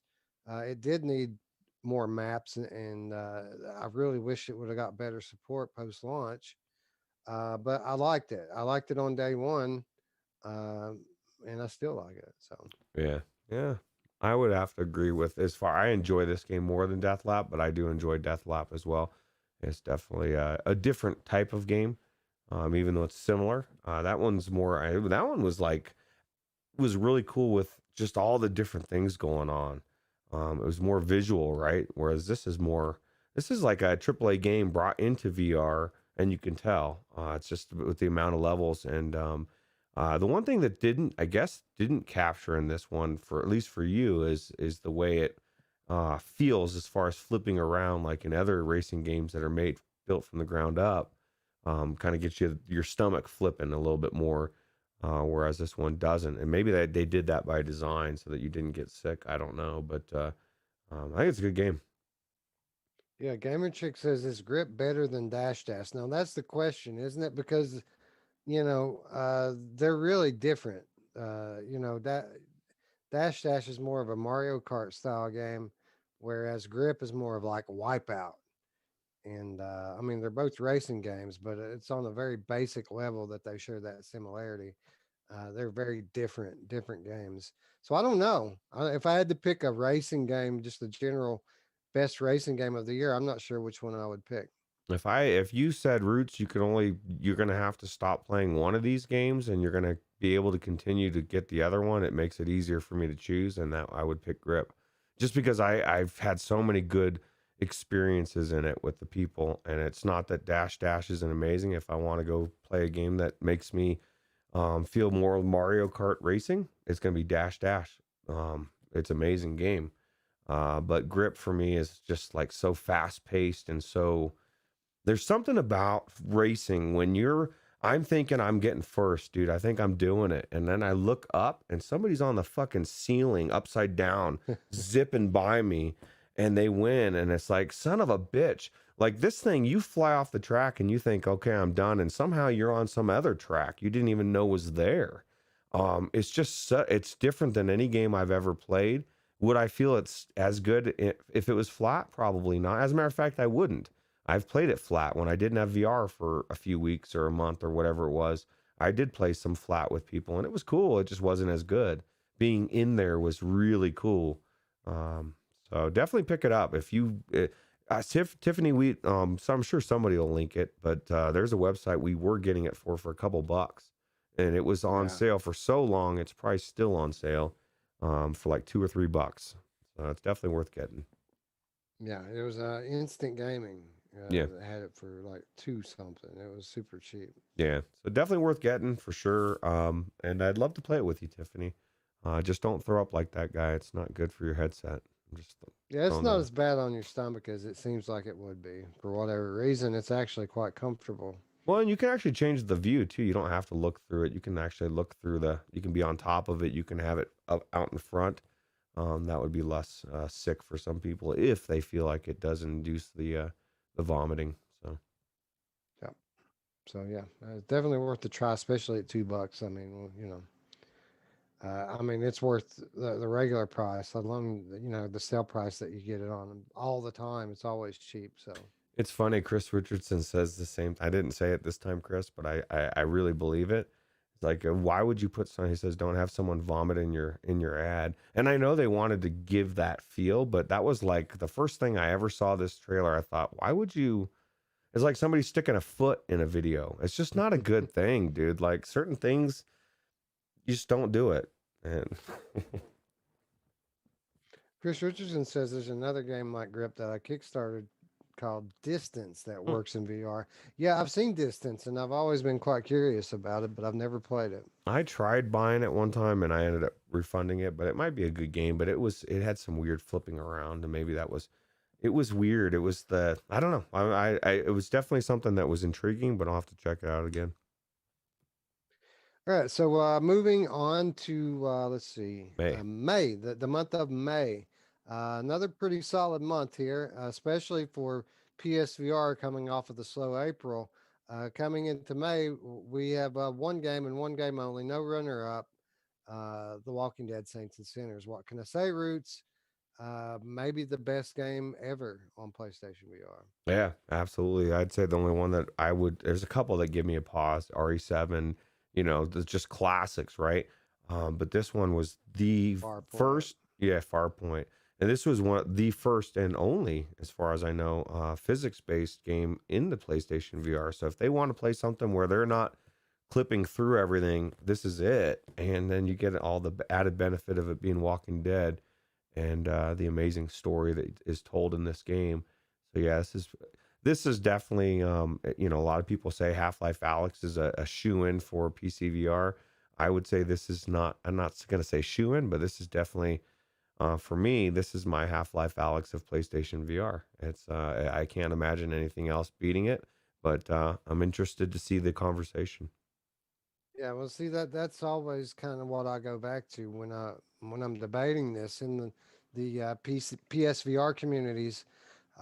This is the only, I mean, those other games are great games, and maybe they are better than this game. This is truly, though, the only next gen uh, VR game on PlayStation VR. And by next gen, I'm talking about the physics that we're seeing in newer games like Boneworks, like Half Life Alyx, like The Walking Dead Saints and Sinners. Saints and Sinners is the only one that has that on PlayStation VR. So, I mean, that's got to count for a lot, right? Yeah, absolutely. It's a full package. So Right. Ray Pope says, "Oh crap, I have grip. It must have been in a humble bundle." He's just now realizing that he's a winner. yeah, you got it, bro. You need to come check it out. You need to go. We need to just schedule a race time. Start getting back into it, right? Yeah, well, I mean, I'm going to be hard and heavy working through Christmas, but after Christmas, between Christmas and the 2020 show, I mean, when I'm not doing show prep, I'm going to be playing VR, so that would be a good time to Yeah, schedule such a race. yeah. It sounds good to me. Speaking of races, Roots, the Oculus Quest game of the month for May was Mini Motor Racing X, and this was an interesting one, Roots. We actually had a winner, we had a runner up, and then we had the game that I would have picked to be the winner Hmm. that we didn't give either to, but I listed it here anyway because it was my pick. But we went with Mini Motor Racing X because it was the one that Roots felt was the game of the month, and I felt would have been the second place one behind mine. So that kind of overruled Roots's pick over Chat's pick and made it the game of the month. Yeah. Well, I'll tell you what. It's definitely an amazing game. It's only one of the few games that I know of that the perspective of where you're sitting in the race changes everything. I feel like there's two or three different ways you can play this. That changes the way that the race is going to come out, and I really enjoy it. Yeah, I would agree as well, and that's kind of the reason why it won for game of the month that month because it was really good out of the gate, and I think they've even patched it up a time or two since then and made it even better. Yeah, yeah, I like it. Number two truly on solely the love that it got from chat on that very day, and that is Echo VR. Echo VR Scion and his minions took to the Mhm. chat and really a lot of votes came in for it. So we added it in here amongst the games of the month. Yeah. Well, I'll tell you what, people are still raving about how good this game is. Although, you know what always keeps me from going in here, Wes? And it's every time because I think about going in there quite a bit just to shut everybody up and just to try it, right? And I did try it in the beginning, but didn't really give it as much of a chance as Scions as I need to. But the most consistent thing that I see in the Discord, and this is every single time they go in there, somebody's always saying, "Oh, that was such a good time. I just need to get more time in there and practice."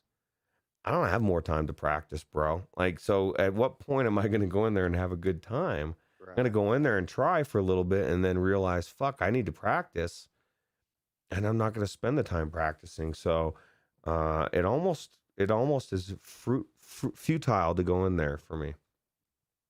Yeah, yeah, and I'm exactly in the same boat. I don't have time to get good at something like this, which I'm just kind of, if I wanted to get good at something that takes practice like that, I would probably play grip or something like that that I actually would enjoy a little bit more. Yeah. Um, so yeah, I get it, and it's a very polished, VR esport, and probably the best one in the category. But not my jam. Yeah. Well, and I'll tell you what, the game that you did pick for the game of the month was so close. Almost could or should have beaten the other one. It's just that good, right?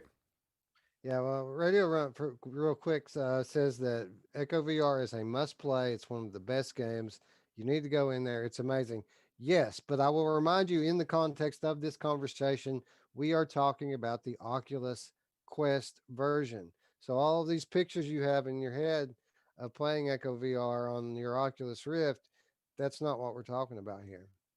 So just wanted to point that one out. Yeah, I wonder if have you tried the Quest version? That's one thing about Radio Run. Like whenever we play Pop One, he's usually playing the Quest 2 version. So it's very possible he's been playing that one. I don't know.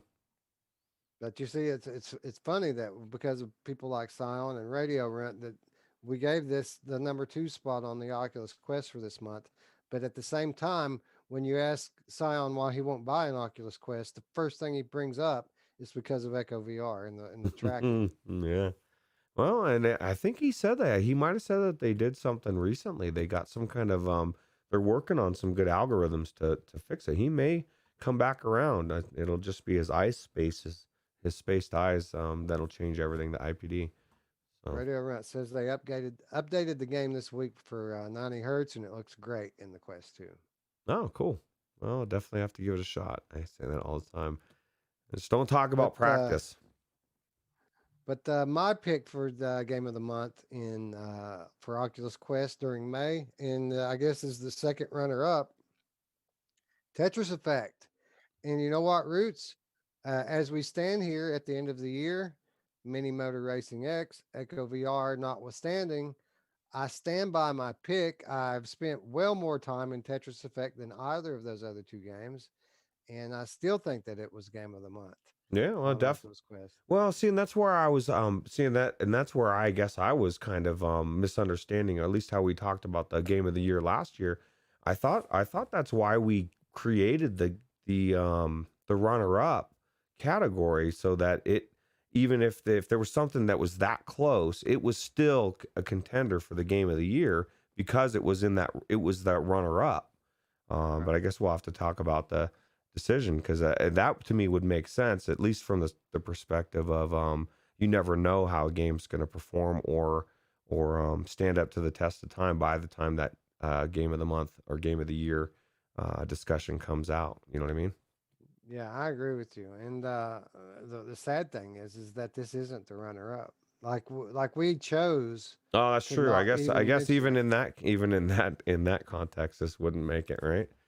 Yeah, but we chose not to even mention it, and I feel like that it should be in the conversation for game of the year. So that just goes to show that we don't always agree on everything. Well, that's true, and it was. Let's be fair too. It wasn't just me. The chat pushed it over as well. I guarantee the chat had must have picked Mini Motor X, or else we would have went with Quest. It would, because the conversation must. Well, I was gonna say the chat was almost unanimous for Echo VR. I'm the one that pushed Mini Motor Racing X over it. Okay. And I decided to step out with Tetris Effect totally on my own. Okay.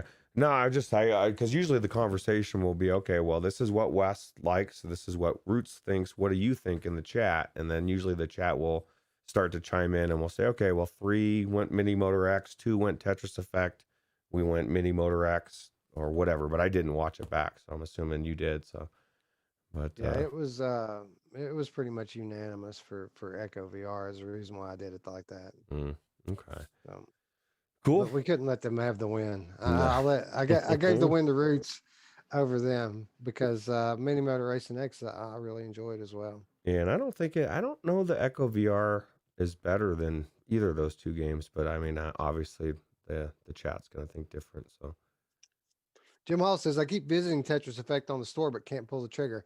Get it on PC, dude. It's amazing on Quest. It's amazing on PlayStation VR. The PC version's where it's at. Well, and that's my problem too, is like I did buy it on the Quest, but I bought it on the Quest. That's the same reason that Jim Hall is probably thinking about getting it in the Quest. For someday, some mystical person that is not going to put my headset on is going to want to try it. Yeah. And yeah. That was the only reason I bought it, because I was like, well, somebody, one of my kids or somebody someday will play this game on Quest.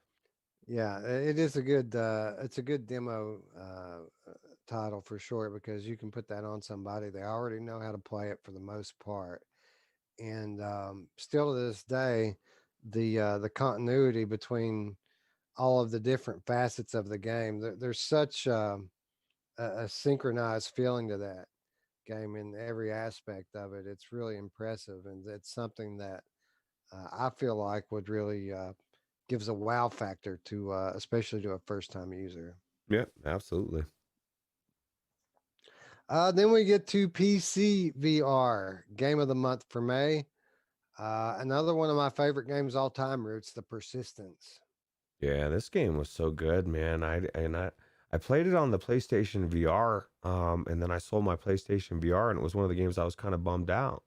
And a lot of people don't know this. This game was known to be what pulled Roots back into Colorado time, because it was so cool, and I wanted to check it out in a different way. But I love this game. I need to actually. This is a game that I would like to beat, but it's daunting, Wes. It's It is. frustrating sometimes, but it's very good. It's well done. Yeah, it's the best version of one of the best games. And as far as these procedurally generated games, I think that this is probably the best version of roguelite that I've seen in VR, including in death. I mean, the persistence really does the procedurally generated levels in a way that they don't seem procedurally generated. It seems like you're getting a written level every time you start the game, and it's an interesting gameplay loop as well on top of it because you hate dying, but you have to die to progress, and such a unique concept, such high production value. I mean, one of the best integrations of gamepad controls in a VR game that I've ever seen. Yeah, that could. Just so many things that it's the best at. I kind of feel like this deserves to be on the short list, Roots. Yeah, this could be a that could be a award in and of itself, right? Best use of a gamepad. This is so good that it got ported to flat, and it got not only ported to flat, but on every system, even the Nintendo. And that doesn't happen, Wes. Games don't go from VR to flat and then succeed on such a level unless they've got everything right. They did the gameplay loop is what draws me in. They've got everything. They've got the upgrading. Like it just every time you go in, you wanna upgrade. You wanna gather more of those things. You wanna suck stuff out of people's brains. And I love sucking things out of people's brains, Wes. Yeah, man. And the one thing that was a little bit of a weakness on the PlayStation VR was, it was a little dirty visually. I mean, there was some shimmer, maybe some blurriness to it at times, even on the Pro. You get that on PC, and that all goes away, and all of a sudden you just have this beautifully clear, horrifying experience. And Yeah. I can't really say enough good things about it. Yeah, it is a stealth game if you like stealth games, and if you just everything that you just said, I think it's a must own game in VR, and it's just really good. I agree. All right, so we move along to June, an amazing month for VR, not so much for PlayStation VR. PSVR had 4 releases in the month of June.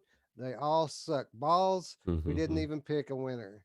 So I don't think, and I remember mentioning during the show specifically, Roots, that if we end up playing one of them, like Pottery, let's make Pottery VR, Oh or yeah. Good Dog, Bad Dog, or Pancake House. If we ended up playing one of them and that turned out to be good at all, that we would come back and amend it and name a winner. Uh, no winner. No. Well, and what's funny is all of those, though they sound like Viveport Infinity titles from China. Yeah. I mean, doesn't sound like a game that I wanna play. And what a disappointment. This is where the PlayStation VR people hit a real rough patch, right? It's just Hmm. very, very dry. Yeah, this is when things started to get hit and miss for PlayStation VR, and it was either feast or famine from this point forward. Yeah, but for Quest, it was amazing, right? Yeah, Oculus Quest, man, a tough month. As Trover Saves the Universe was our winner. Another one, this one's on the short list, Roots. This one has to be, when you're talking about game of the year for Oculus Quest this year, not many games better than this one on the list. No, this was really good. It makes me want. I've already played through the whole game, and I want to try it again. This is one of the games that this is my Jim Hall conundrum game. I keep thinking I want to buy it on for the same The reason, same way. same Yeah. exact reason, to showcase it. But I have not taken this headset has not left my house, Wes. I haven't gone anywhere. This is fucking Corona time, bro. Nobody wants to put your headset on. I'm not visiting family. They don't want to see me, let Uh-huh. alone be around me. And so I'm getting the games. I guess, at some point, a lot of it comes down to future hopes and dreams of actually getting to be around people again. And then also, if a game is good enough, the same reason I said about Pop One, why I buy the skins, I want to support the devs. I want the devs to make more games. And even though Squanch Games is behind this, especially because they're behind it, I want this game to do phenomenally well. So maybe they make a sequel. I mean, this is if people say they love Rick and Morty, I would recommend this game over Rick and Morty. It's just that much better. Yeah, 100%. And with me, it's not so much about picking the game up as a demo title when it comes to buying Quest games.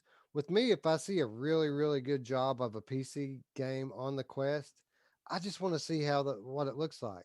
Like I want to see, how good these developers were able to make this game turn out on the mobile unit. And really, there's nothing more than that about it to me. I mean, games like this, games like Red Matter, um, I'm just so tempted to buy it, in spite of knowing I have the superior version already on my PC, and I'm not going anywhere else to play it. I still want it. I Mm. still want to spend money on it. I haven't done so yet, but man, the urge is real. It's gonna happen. It'll same thing with me. As soon as they have a sale, and it's like $15 or $20 or something, I'll probably do it.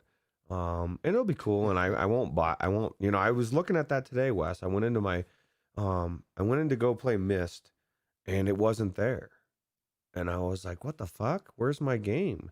And then I realized, just out of instinct, immediately enabled my Oculus Link, and now I was looking at my Rift store, and then I was like, "Oh, I got to." So I disconnected the link, and I looked, and I was like, "Okay, there's Myst," and then all the games that I had, the last game that I had played that was a standalone was like a month or two ago, because I just every game I have on PC, and I don't even disconnect my link cable anymore. I don't have a portable headset. I mean, I do, but I don't use. It's exactly why I didn't want to get the Quest 1.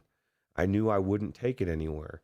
But the Quest 2 was so good visually that it became a no-brainer. I didn't care if I took it anywhere. It was just an added bonus.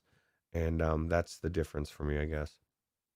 Yeah, I still use the Quest One regularly as a standalone, but generally not on games that I can play on PC. Generally, when I pick it up, it's to play a Quest game like In Death Unchained Mm. or like something like that.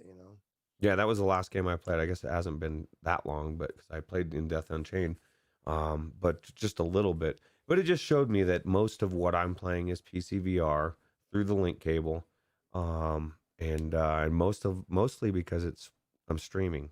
I would be more apt if they would let me fucking have a chat and standalone. I might even have streamed Myst for 25 minutes. But oh well. That would have been the best stream of all time. Oh Well, I yeah, mean, it probably would have for you. For me, it would have been like no. turning pages. No, I'll tell you what. What you saw today, that video I used was not my video, but it might as well have been. It was the perfect video to showcase for what Cyan would want right now. That person, whoever I grabbed it, didn't do shit. They didn't do any puzzles. They walked around in circles and looked at everything.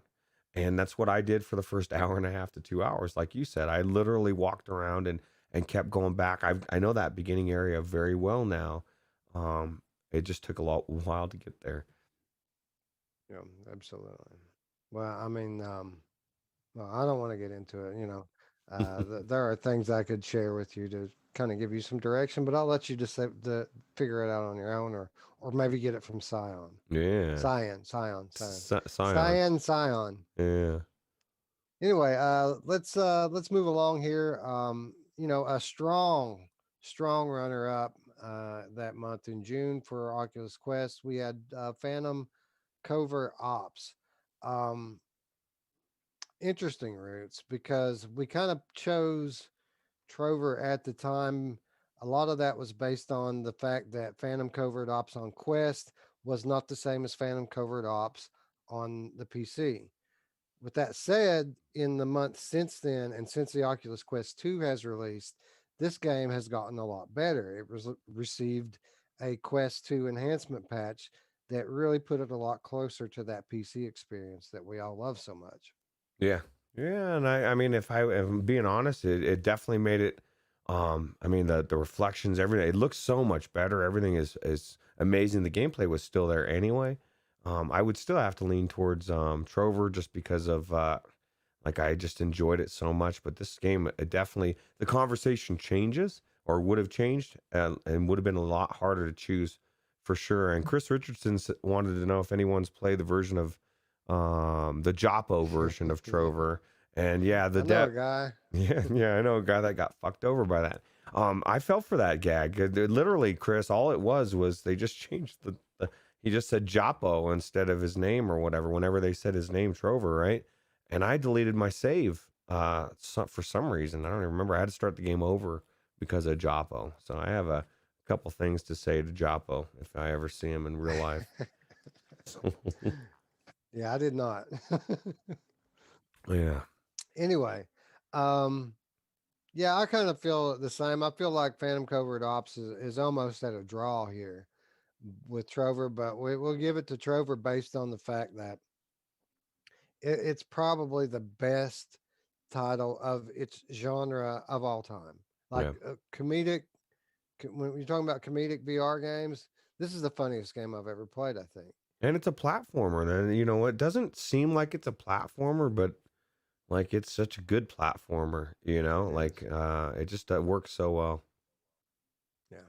So Phantom Covert Ops didn't quite get the nod on Quest, but when we move along to PCVR, absolutely, 100%. Phantom Covert Ops, I said it at the time, and I think it still holds true. One of the most immersive games I've ever played. Yeah, yeah, it's really good. I need to get further into the story. It tells you how good it is. His main fan finished it. I mean, I know he finishes everything, but he finished it in one sitting, and I don't know that I've ever seen that from him in a game. So it's pretty good. Yeah, this is one of the best games that we've had released this year. Period. Yep, And if it weren't, so I mean, in a different year, it might be the game of the year. absolutely. We did pick a runner up this month. However, another solid title in the Wizards' dark times. Yeah, this one was really good, man. This is a game that my nephew played, and he's like he's 10 now. He was instantly enthralled with it and just really enjoyed it. And I was watching the trailer earlier when I was playing this, and I was like trying to remember why I haven't played it for a while. And then I looked at all the list of games that's came out, and then remembered the last year of the show. But I need to get back into there. I say this all the time, but this is a really solid title. Yeah, yeah, it is, and it says a lot about the state of VR this year when this was just one of the okay ones because this was a really good game. Yeah, yeah, it does the gesturing really well. And I mean, it looks really good too. So, Yeah, beautiful game. Fun. I mean, good level design too. I mean, there's a lot to like here. yeah, absolutely. Moving on to July, I am going to kick up the pace a little bit, Roots, as we approach the 3 hour mark of Hmm. our show here. People are falling off and going to bed. Obviously, people are going to watch it tomorrow, so that's all good. But yeah, we probably should pick it up a little bit. But we're going to start July, another one of those months like March, Roots. Tons of great games came out in July, more than I could list here. But we really had a dilemma when it came to PSVR, what the game of the month was. The debate came down to Iron Man VR or Dreams. And I kind of felt like Dreams should get the nod based on what it was and the kind of longevity I thought it would have. But based on what the chat said, I went with Iron Man VR. Standing back here looking back now, I kind of feel like we did the right thing because to this day, as much more content as there is in Dreams, I've still had more time in Iron Man. Well, and it's one of those things that it's hard to predict what Dreams is going to be. When this really came out, there wasn't much. So we were kind of going on the same thing we were talking about with Valve and Half-Life Alyx, like the potential of what it could do in the future, not what it was at that particular time. But I agree. I think it's an amazing thing, and I think it's going to a year from now, we're probably going to be like, man, this is just fucking way better than Iron Man, just because of everything that's been created in that time frame. But even just I guess the Iron Man with the PlayStation 5, right? Doesn't it look a lot better now? I did Yeah, never go both of these titles improved on PlayStation 5. Iron Man don't really look better, but it does. play better. The big thing with Iron Man was performance issues and load times, and that has been improved significantly. Dreams may be one of the most improved games, period, on Mm, PlayStation 5. So they both kind of benefited from that. cool.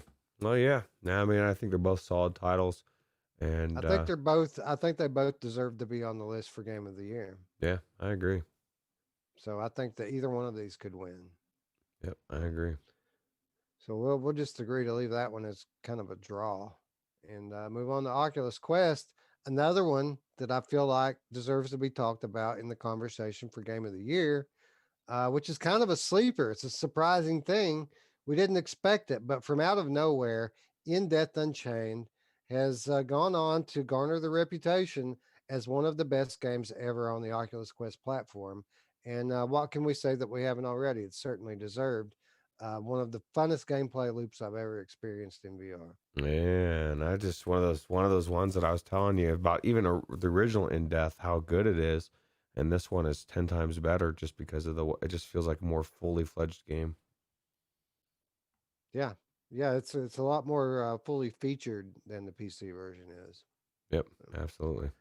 Hard to get says Iron Man VR is my game of the year, but I have not played Half Life Alyx. So, so there you go. Iron Man VR has quite a following. It's a great game, but hands down the best the superhero game. Period. Not even close. Yep, yeah, absolutely. Moving on to PC VR. Two great games this month. One of them I feel like kind of foreshadows what could go to be one of the games of the year next year, and that is Vertigo Remastered. Yeah, absolutely. I'll tell you what, if the second one is anything like the first one, it's going to be phenomenal, and it will be. And the first one was was made years ago and just made better. And this dude's only gotten better in the last couple of years, right? So I just can't wait to see the second one come out. And this is on my short list of games that I want to play through, Vertigo Remastered, just because I forgot how good this game was. Yeah.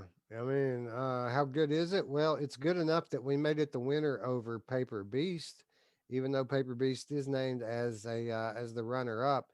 We already talked about how great Paper Beast is, and talked about it as maybe one of the PlayStation VR games of the year. Well, Vertigo Remastered, better.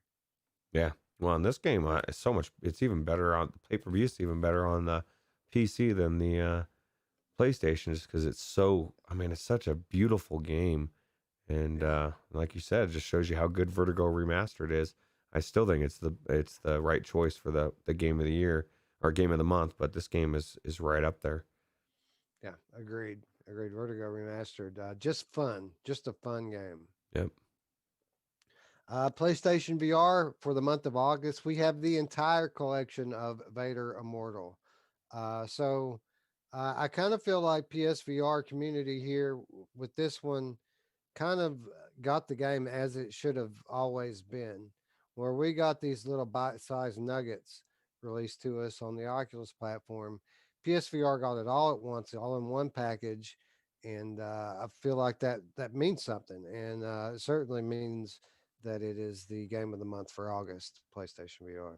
Yeah, I think they should have done that on the PC as well, because I can't tell you how many people have told me that they bought the first one, didn't buy the second two, or bought the first two, didn't buy the third, and they're missing out because they got better each one. So getting it all in one package would have been a lot better, I think. Yeah, I agree, and that's exactly how the PlayStation community got it, and Yeah, it was fairly well received, even though there were some technical things that people were highly critical of in the week that followed. I mean, you should have seen some of these people were like they were on Steam or something Mm. with their criticism. But overall, a really good game. Yep. Then we move on to Oculus Quest in August, which was kind of a quiet month, to be honest. We picked the best of what was out at the time, and that was a fairly competent wave shooter called Shooty Fruity. Roots, this is one of those games.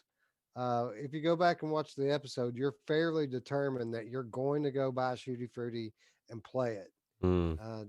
Did you do that? No, I did not. Did you buy it? I know you had some shooty game. What was the other shooty game I thought you picked up? Shooty Fruity is on Viveport Infinity, and I think it Oh, may even have been in our shared library, but uh, I don't have the Quest version I'll of tell you what, I am damn sure I'm going to play through this game. Maybe it. not. Apparently not, but I think I might. It's different, so I don't know. Yeah, you were intrigued by it at the time. Like you seemed legitimately interested in it after I explained to you what it was. Well, I think, and then I got the quest and I got sucked into all these other things. And yeah, it looks pretty good. It looks different. I get to be a clerk at the same time, so Yeah, and it matters that you have to keep checking stuff out. Like if you just concentrate on shooting things, then the shit's going to pile up and you're going to lose. oh And if you wow. just concentrate on checking things out, then the fruit's going to attack you and kill you. Mm. So it's one of those multitasking games, kind of disguised as a wave shooter. Yeah, yeah, sounds good. Yeah. Anyway, it was the best of what we had on Quest in August. But PCVR, a little bit different story. We had a totally solid month in August for PCVR, starting with what may be the sleeper of the year, Roots, Jupitergrot. When it comes to pure gameplay, I didn't play a whole lot of games this year that felt as good as this one did. Yeah, especially once you get it down and it's got so many aspects to it. And it plays like an old school game where you're trying to get through all these obstacles, right? But you got the suction cups. I like the humor too. It was pretty good. So Yeah. I mean, it was good. I mean, pretty much in every category from the very get go. I mean, this game was. I feel like didn't they launch it into early access, but it was like it was ready as a full release on day one. yeah, absolutely. Yeah, this is definitely you nailed it. A sleeper game of 2020. And if you haven't tried it, you definitely should.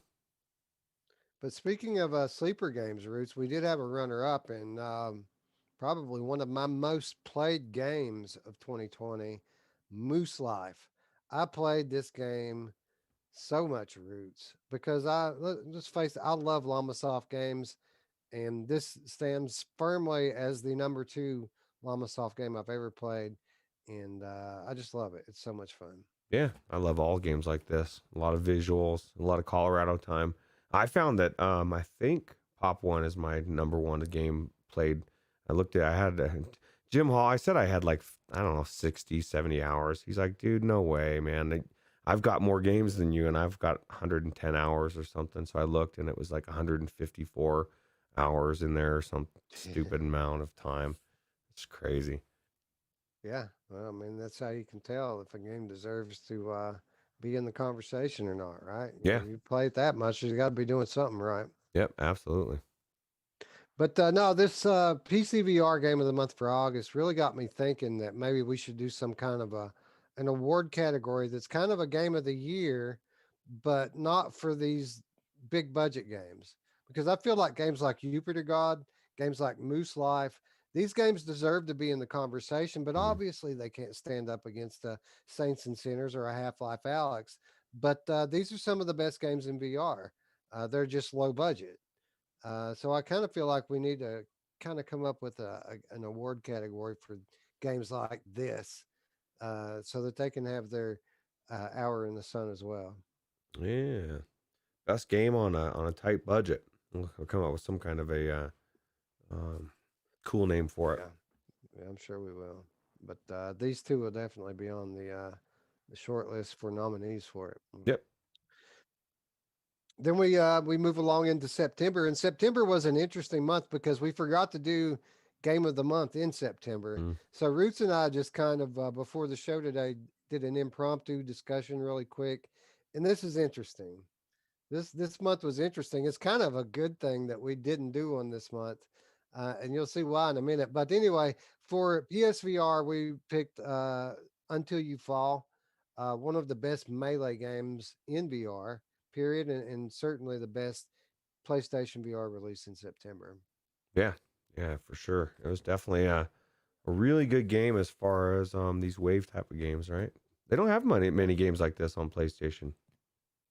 No, they don't. And I mean, the one everybody went nutso for was Gorn, and this is way better than Gorn, in my opinion. Yeah, I agree. Moving on to Quest, we chose another solid title. This one a PSVR port actually in Falcon Age. And while I haven't played the game, you enjoyed it. Main fan enjoyed it, so it must be pretty good. And I have no qualms with calling it the Quest game of the month for September.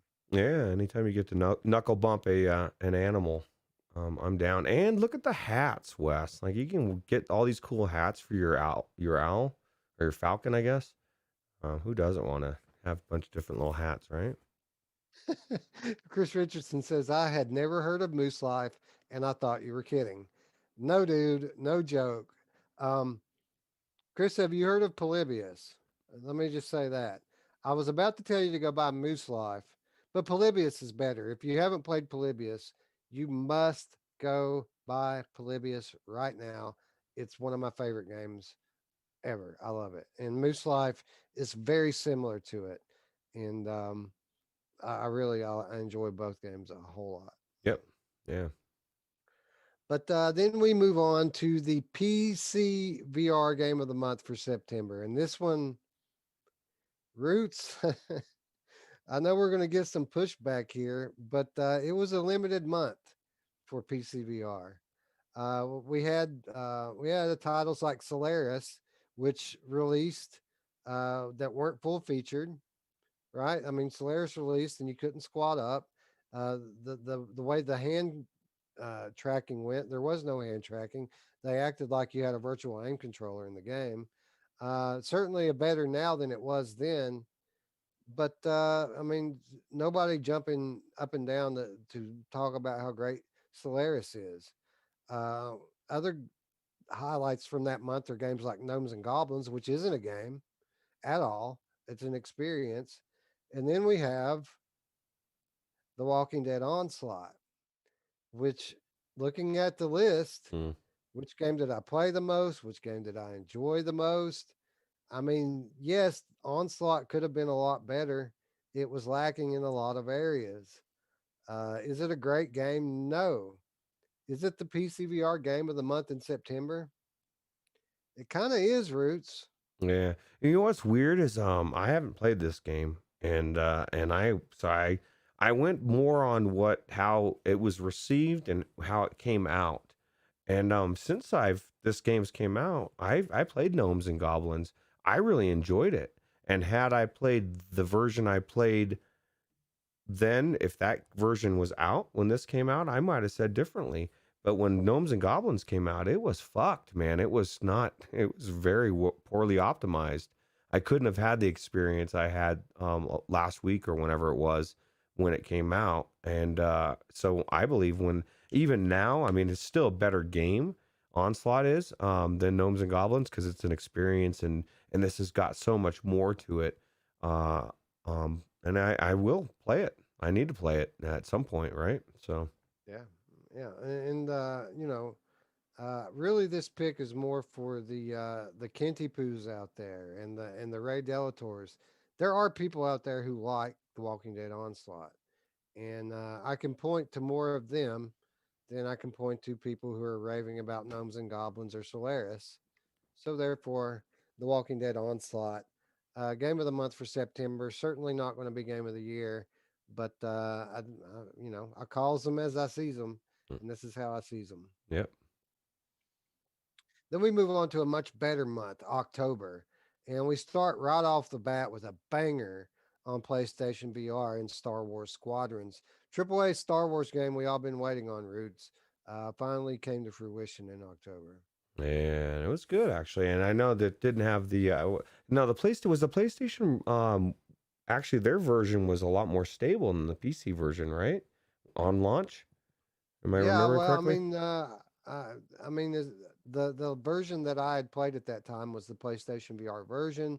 A lot of the things I heard that the PC players complaining about, I did not experience in the PlayStation version. That's really all I can say on that. Okay. Oh yeah, it was definitely a good game. It still is a good game. I need to play through it. So Yeah, and it's been patched many times since then, and it has more content as well as better performance now as well. So yeah, definitely a great game. One of the games of the year. cool. Moving on to Quest. What can we say, Roots, about the Walking Dead Saints and Sinners that we already haven't said? Well, I know what. How about what kind of voodoo magic are these Mm. fucking people doing to get this thing to play on a smartphone? Yeah, it's crazy, right? It's just such a good game, and to think that it could be played on the Quest One and the Quest Two, but the Quest One especially is amazing. And this is still one of the games that when I tell people it exists in VR and they can play it for on their system for only $300, they just freak out. Yeah, dude. And on the Quest 2 enhanced version of this, it's legit. I can't talk to the Quest 1 version. I've never tried it, but the Quest 2 enhanced version of The Walking Dead Saints and Sinners is really, really good. There are less assets in the game, but they're really selective about where they took them from and made it as less noticeable as they possibly could. So I feel like in some ways the Quest 2 version is superior to the PlayStation VR version. In other ways, I feel like the PSVR version is better, but they're both phenomenal and both deserve to be Game of the Month during their respective months, as well as Game of the Year contenders on their respective platforms. Absolutely. All right, then we move along into no to PCVR. We still got to do PCVR October, and this was an interesting Roots because we were talking about Star Wars Squadrons, how awesome it was, but we didn't pick that for the PCVR Game of the Month, and we were questioning it at the time. But looking back at it now, I think we made the right call when we decided to go with Population One as the Game of the Month in October. Yeah, this game just keeps getting bigger and every day. Somebody was saying this in the chat, and I said this last show.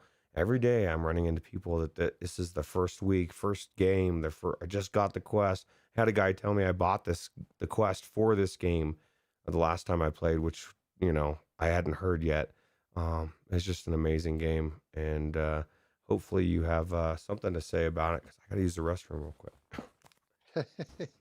Yeah, I've got plenty to say about it. First of all, I'm not a multiplayer type of guy. I don't enjoy multiplayer that much. I like hanging out with people, but the gameplay style is not my favorite. With that said, the simplistic loop that you experience in Population One is extremely addictive. Uh, it's not just all about the hunting people down and shooting them. I enjoy looking for the guns in this game as much as anything. I like that it's kind of a fetch quest in addition to a versus multiplayer shooter. And with that said, um, the Quest version, the PCVR version, both very similar to one another, which only allows for the lobby. I mean, it shares a lobby across both the Oculus platforms as well as the Steam platform. So you never have to wait for a match, which is always a problem with these type of games in VR. And it's just fun. It's fun to play with even with noobs, but when you're in there with your friends is when it actually really starts to shine. So yeah, I had some trepidation at the time about picking Population One over a AAA Star Wars experience like Squadrons. I absolutely wholeheartedly believe that we made the right choice now, and I feel like the people's reception to it over time has only proven to validate our choice. Yeah, it just shows you that the gameplay loop is so important because I think they nailed it. And not only that, but this is one of the things that I love about the big box is they're doing everything right, man. Like, that to be able to successfully sell skins, you have to make the game fun. You have to give other people skins that they can get. Like they've done everything to set themselves up to be funded. Like people want to buy the skins because they want to support them, they want to look cool, and that's good news for a developer to have all that extra money running in, and it's good for people that are playing it, and they're constantly adding and changing things, their events, and they're just giving you reasons to go back in, and that's why it's doing so well, or one of the reasons. Absolutely, yeah, it's just a great game. And really, it goes to speak for how good that the Walking Dead Saints and Sinners is, that we didn't even give Population One a runner up Yeah. for Quest that month. We gave Saints and Sinners the title hands down, and then for PCVR we had Pop One winning, but with Star Wars Squadrons as the runner up. Yep. All right, moving on to November. We'll start with PlayStation VR by not starting with PlayStation VR because there were 0 PSVR releases in the month of November. Man, what a sad time for all the game cats out there, right? Uh, that said, they got PlayStation 5 in November, so it wasn't It such wasn't a bad month after all. That's true. That's true. Moving on to, we joked about the game of the month for PlayStation VR that month being Blood and Truth, because the Blood and Truth PS5 patch was probably the best thing that happened to PSVR that month. Yeah, that's true, and it was really good, right? Yeah, So, it was amazing.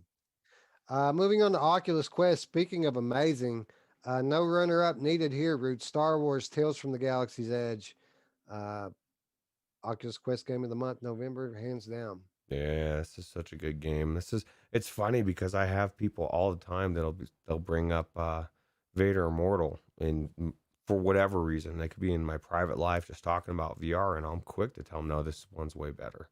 Like I don't want people, and not that Vader Immortal was bad, but like if you said, oh hey, Galaxies that from the Edge is out there, and people are like, oh man, Vader Immortal, and you're like, yeah, and just left it at the same level, they may think it's the same level. It's not, man. I believe that, like you said, they learned from all their mistakes in the first, and they've made their second project that much better, and it's good. Absolutely agree. Can't agree enough. And I need to finish this game before we pick the game of the year for Oculus Quest, because I've really enjoyed what I've played of it so far, and I feel like if there's enough content here, this could be on the short list. It sure could, absolutely.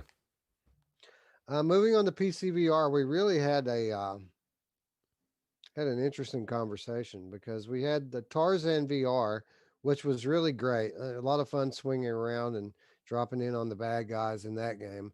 But we also had Hinge, which we kind of felt like would have been the game of the month if it didn't have so many issues with how it runs. And here we are a month later. Hinge has gotten better, but there are still issues with it. So I don't know. I kind of still feel like Tarzan VR really was the right call there. Yeah, I agree. I still want to play Hinge through. It intrigued me enough. Even though it's not my type of game, I want to play it, but I want to play it without all the jank. And Right. so hopefully they can fine tune this because it's a beautiful game. And It may have even been patched again since I played it last. They were supposed to. They were aiming for the 15th, which was today, for their next patch. So it may already even be patched. If not, I would expect a significant improvement to come to this game any day now. oh, cool. And I think that seriously, by the time we come back for the 2020 show, that might be the game of the month for November for PCVR. But as it stands, I can't really justify changing it. No, yeah, I agree. All right, and that was it for what we chose. Now, of course, there's still December, the games that came out during December, but we can't really pick game of the month for December when we're only halfway through December. I will say that early on PlayStation VR, it looks like it's going to be Swords of Gargantua by default. Yeah. Um, Is this the only one that's been out there? No, really, it's the only significant one that's released this month, and it's certainly you know, it's certainly being well received on PlayStation VR. So, um, it deserves it at this point. Yeah. With Oculus Quest, I have to go back to the top of the program and refer you to everything we said about Myst. An amazing experience, especially for people like me who played the game all those many years ago. How cool was it at the beginning when that thing opened up and the book dropped in? That was cool. Yeah, I agree. Yeah, it was almost the thumbnail, actually. Yeah.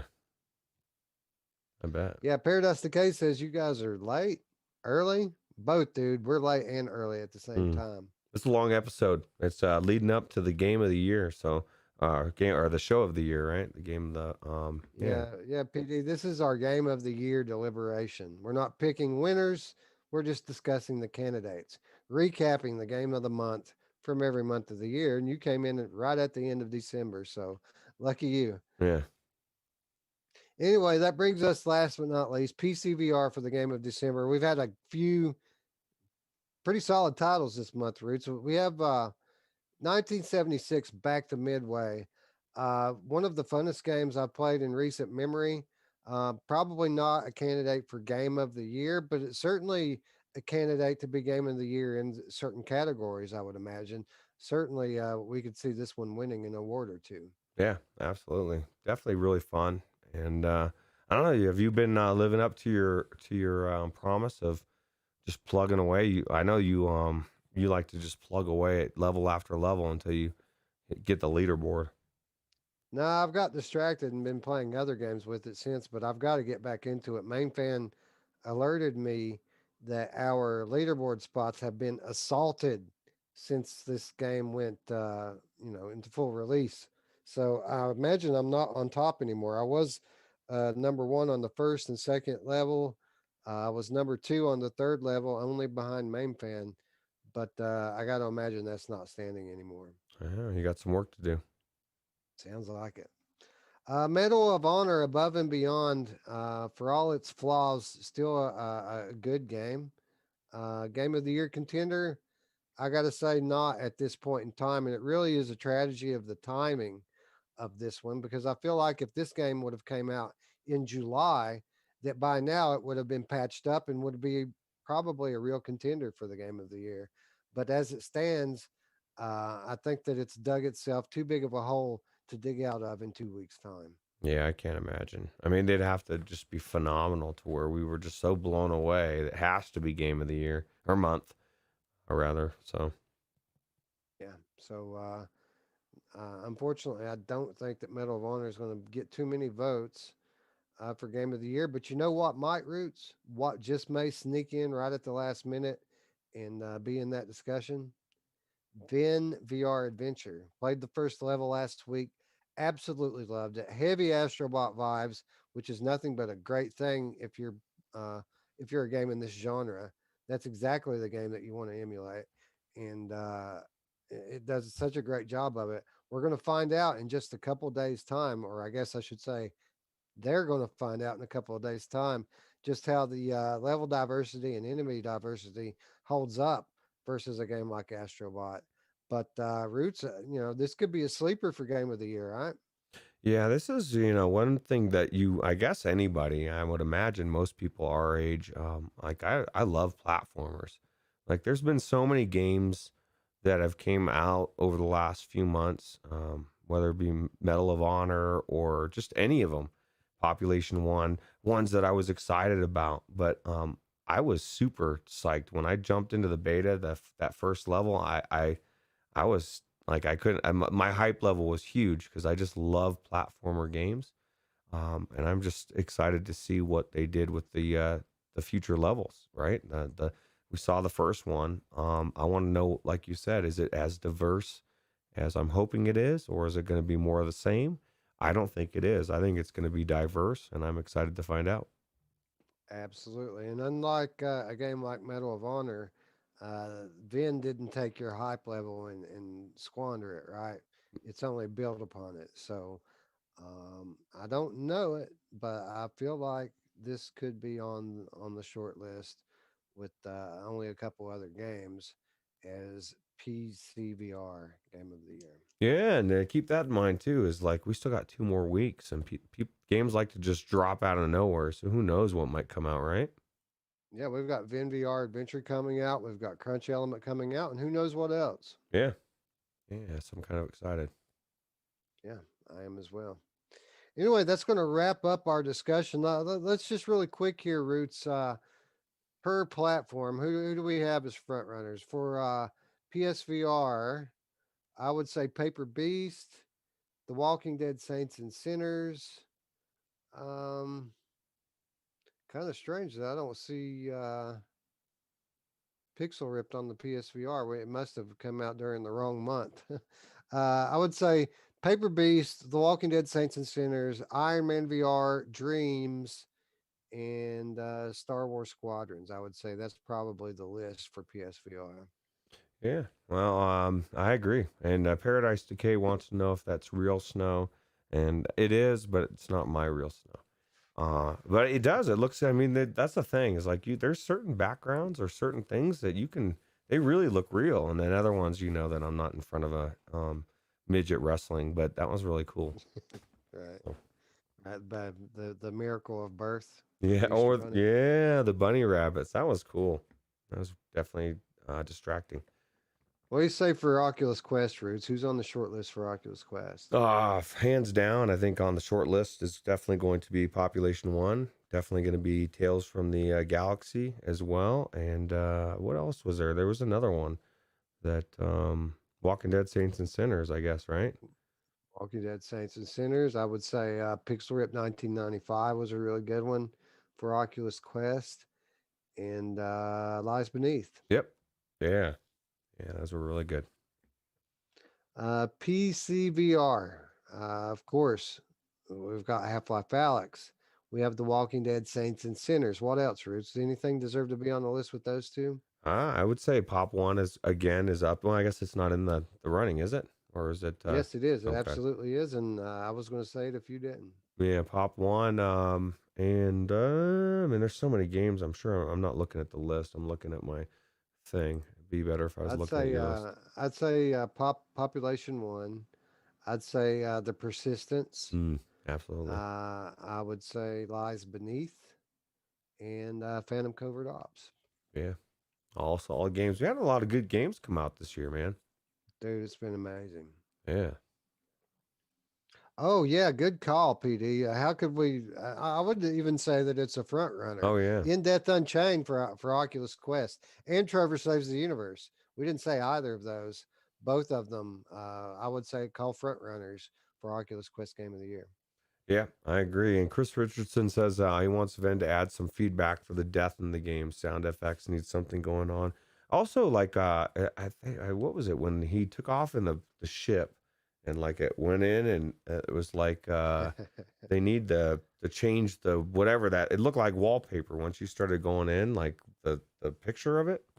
And I thought they need to change that as well. So. Yeah, Chris Richardson says, which game is on every list? I think that you're quite perceptive, Chris. There's a reason why my background is what it is today. I have a particular favorite, and without swaying the vote too much, you guys know where my allegiances lie. Yeah. How crazy is it that I legitimately thought Onslaught was going to be like, like it was going to give them a run for the money, and it just didn't end up being that way. It just shows you that you just never know where things are going to land until they land, and things change. So yeah, man, things do change. All right, so that's going to wrap up our recap of 2020, the games that came out every month. A lot more discussion to be had when we start to break down the year through the lens of certain categories and awards. that are to be announced very, very shortly. So if you haven't already, click the invitation in our description down there so that you can join our Discord, because that is where all the Discord will be taking place. That's where all the discussions are going to be taking place. And that is where the games of the year in every category are going to be decided. And even if you're not interested in any of this, be sure to tune into the 2020 show anyway, because we're going to have more VR games than you can shake a stick at to give away. Roots, the 2020 show, it's going to be the greatest show of all time, I think. It is. It's going to be even better than last year. And we're going to be doing deliberations. We're going to be deciding what the games are in the Discord, like you said. So make sure you vote. And then also, if you want to be present for that deliberation, join the Patreon. Because, like Wes said, one way or another, you will get to be a fly on the wall during that conversation, whether it's in big screen or more likely Zoom or Skype. Well, I guess it would be Skype. And because I'm not paying for Zoom, I don't know what that would cost. But Chris Richardson says they changed direction, like stopping a P. yeah, that was actually a very, very good. I was thinking about that when I was taking my break there, because it does hurt when you got to stop, and it must have Does. hurt for them as well. Paradise Decay says, wait, Wes has got Onslaught as his game of the year. Nah, bro. Nah, bro. Five Nights at Freddy. Oh, that Dark didn't even make Express. the list, did it? I guess we didn't pick No, it it for didn't. any of the It categories. it was in one of those months. Remember when I said that there are some of these months that there are so many good games that they didn't even all get listed on the list. It was one of those games. Okay. It was like third place one month, the month that it came out. I mean, I wouldn't think it would be. I mean, it's not my jam, so. But That's exactly what you said on that show, word for word. oh, is it? Oh, hey, Yep. I'm consistent if anything. So. Yep, that's right. Let's see here. Skiva says, "Yay, my middle of the night stream addiction." Yeah, dude. I mean, it's possible one day that we actually officially change the date of the money show, and if we keep doing it late like this, we might have to just change the name of it too to like Red Eye VR or Yeah, something. I'll tell you what, it is late. It is the late show. It's not as late for me as it is for you. But, I was looking at my schedule, totally off base, but my first stop is like 1 p.m. tomorrow. So this is gold for me, man. Yeah. Mm. Duck Dive Dodge tuning in right at the end saying, tuning in while playing his new free copy of Asgard's. Hey, I got my free copy as well. Big congrats on that. You want more free games? 2020 shows the way to get them, and some good ones. Good ones lined up, dude. So be sure to tune in. Be sure to pay attention, or you might miss some of them. Yep. Yeah, absolutely. Anyway, with that said, friends, that's going to wrap us up here. If you're new to the channel, please click the big red button to subscribe and click the bell to keep up with all of our content. We've already mentioned the Discord. Be sure to click that invite down there if you want to make your mark on the greatest show of all time, the 2020 show.